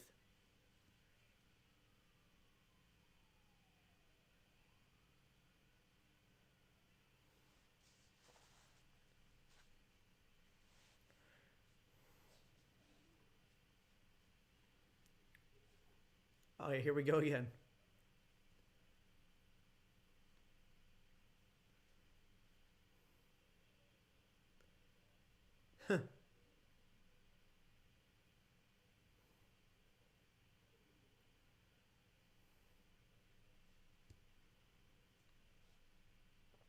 Hello, Anna Akana. Hello, Stan Lee. Yeah, crazy, stupid fun.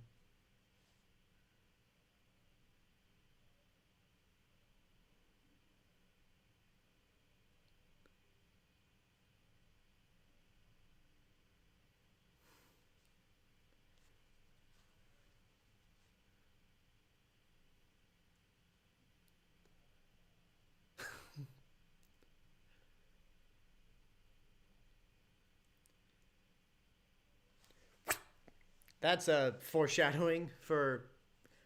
I think they may have worked in that line, like, because Marvel just gotten Spider-Man back, sort of, in February 2015. So that must have been like a pickup shot that they brought in. Hello again.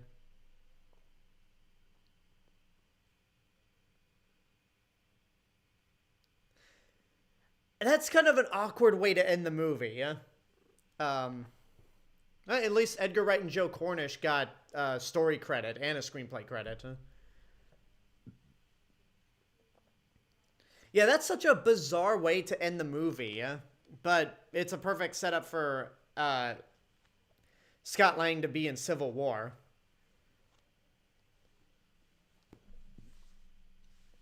Oh, and Edgar Wright got an executive producer credit.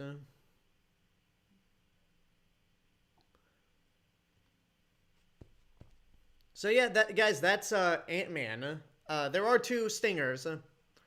The second one I'm tempted to just skip over because it's pretty much a scene from Captain America Civil War. So, look, guys, in the chat, do you want to stick around to the end credits, or do you want me to just... you know what? I'm not going to do this again, because last time we had this debate, we ended up was for Thor the Dark World. We ended up sticking through the credits anyway to the end.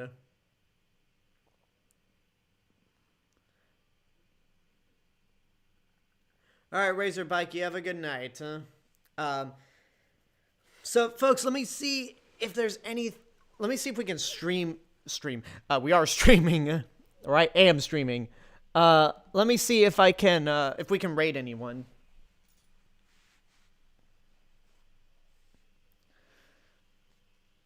I feel like Judy Greer needs to be in more things.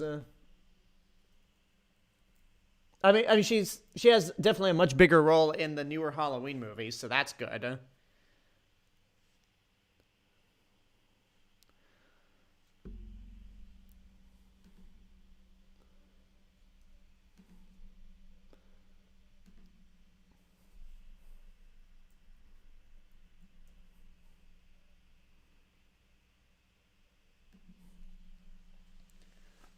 Set up.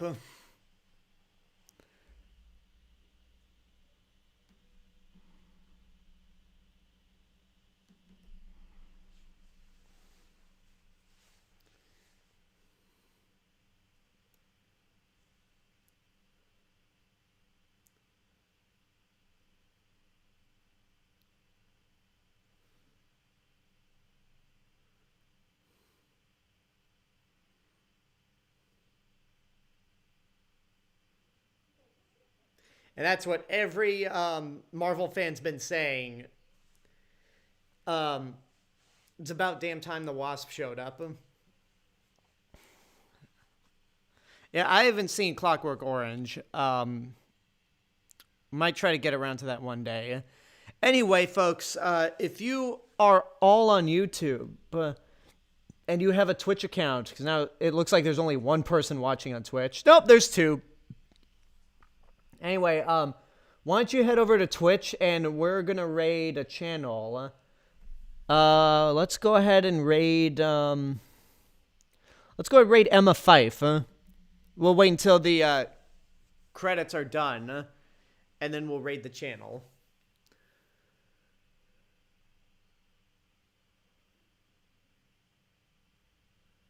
Oh, I know somebody mentioned this in YouTube, but Tom Kenny is credited as the voice for the hideous rabbit. That's funny.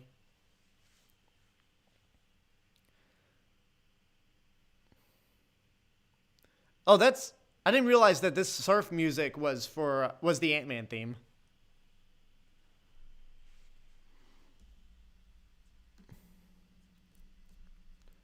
Oh, that's weird. Alright, folks, yeah, we only have 2 people on Twitch right now, but if we can get some more people on board, we can go ahead and raid Emma Fife while she's streaming. If not, then we'll just call it a night. As I wait for more people to come in, as we wait for the end credit stinger, I want to say thank you all for joining me for this watch party for Ant-Man. Next week is going to be 2 of the tragic MCU movies. Civil War, because it's one of the darker movies where the heroes do not end up in a good place at the end. And then Black Panther, because this will be the first time I'm rewatching that movie since Chadwick Boseman's passing. Especially considering that, and also considering that Civil War is the introduction to Black Panther. So next week's going to be interesting. But yeah, on the plus side, they're 2 of the best movies in the series. And then if you follow me on YouTube, but you do not follow me on Twitch, that is twitch.tv/TheRealMrRobinson. Obviously, I want you guys to come over right now so we can try to raid channel. If not, then make sure you just follow the channel in general, because on I stream every Sunday, Tuesday, Thursday, and Saturday. Saturday is my 30th birthday stream. I will be doing 4 games on the PS4, 2 hours apiece, starting at noon. So the schedule is on Twitch, but it's going to go Jurassic World Evolution from 12 to 2, an hour-long break. Spider-Man from 3 to 5, hour-long break. GTA 5 from 6 to 8, hour-long break, and then Battlefront 2 from 9 to 11. So you don't have to stay for the entire stream, but you could at least come for some of it. It should be a lot of fun. And there's going to be no stream on Sunday because, an almost 12-hour stream, I think I'm entitled to a break the next day. And then, like I said, next week is going to be Civil War and Black Panther watch parties. Now, for the Twitch crowd, if you follow me on Twitch, but you do not subscribe to me on YouTube, that is my main hub for entertainment. I put out at least 2 or 3 movie reviews a week. Yesterday, I put up my review for the Disney movie Make Mine Music. Tomorrow, I'm going to be putting up my review for Zack Snyder's Watchmen, which is the first time I've seen that movie since theaters. And yeah, that review should be up tomorrow morning. I just have to upload it as soon as we get off the stream. If you all like what I'm doing with the channels and you want to help support financially, that is patreon.com/TheRealMrRobinson. If you pledge $3 or more, you'll get access to exclusive content, including the individual TV reviews. I'm doing reviews for each episode of WandaVision. I will be doing individual episode reviews for all the Star Wars and Marvel TV series going forward, but I would also like to do more individual TV episodes further down the line. And if you pledge to Patreon, that can definitely help me. If you cannot support financially, then that's totally fine. Subscribing to me on YouTube or following me on Twitter is definitely good enough. Nick Sheets on Twitch says, I don't know if you knew, but I am subscribed to you on YouTube. But see, that's definitely appreciate that. All right, so we're at the end. Everyone, DeQuan Tate, you have a good night. Ethan Law, you have a good night. We'll save,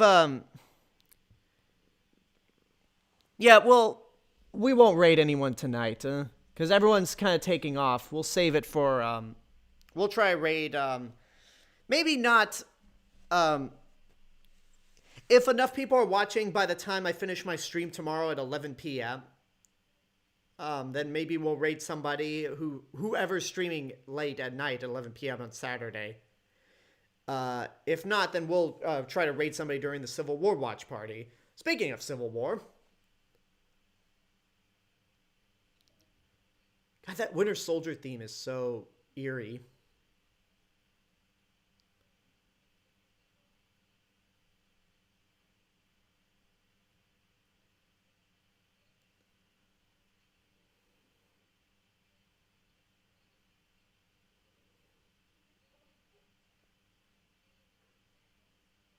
Ant-Man will return.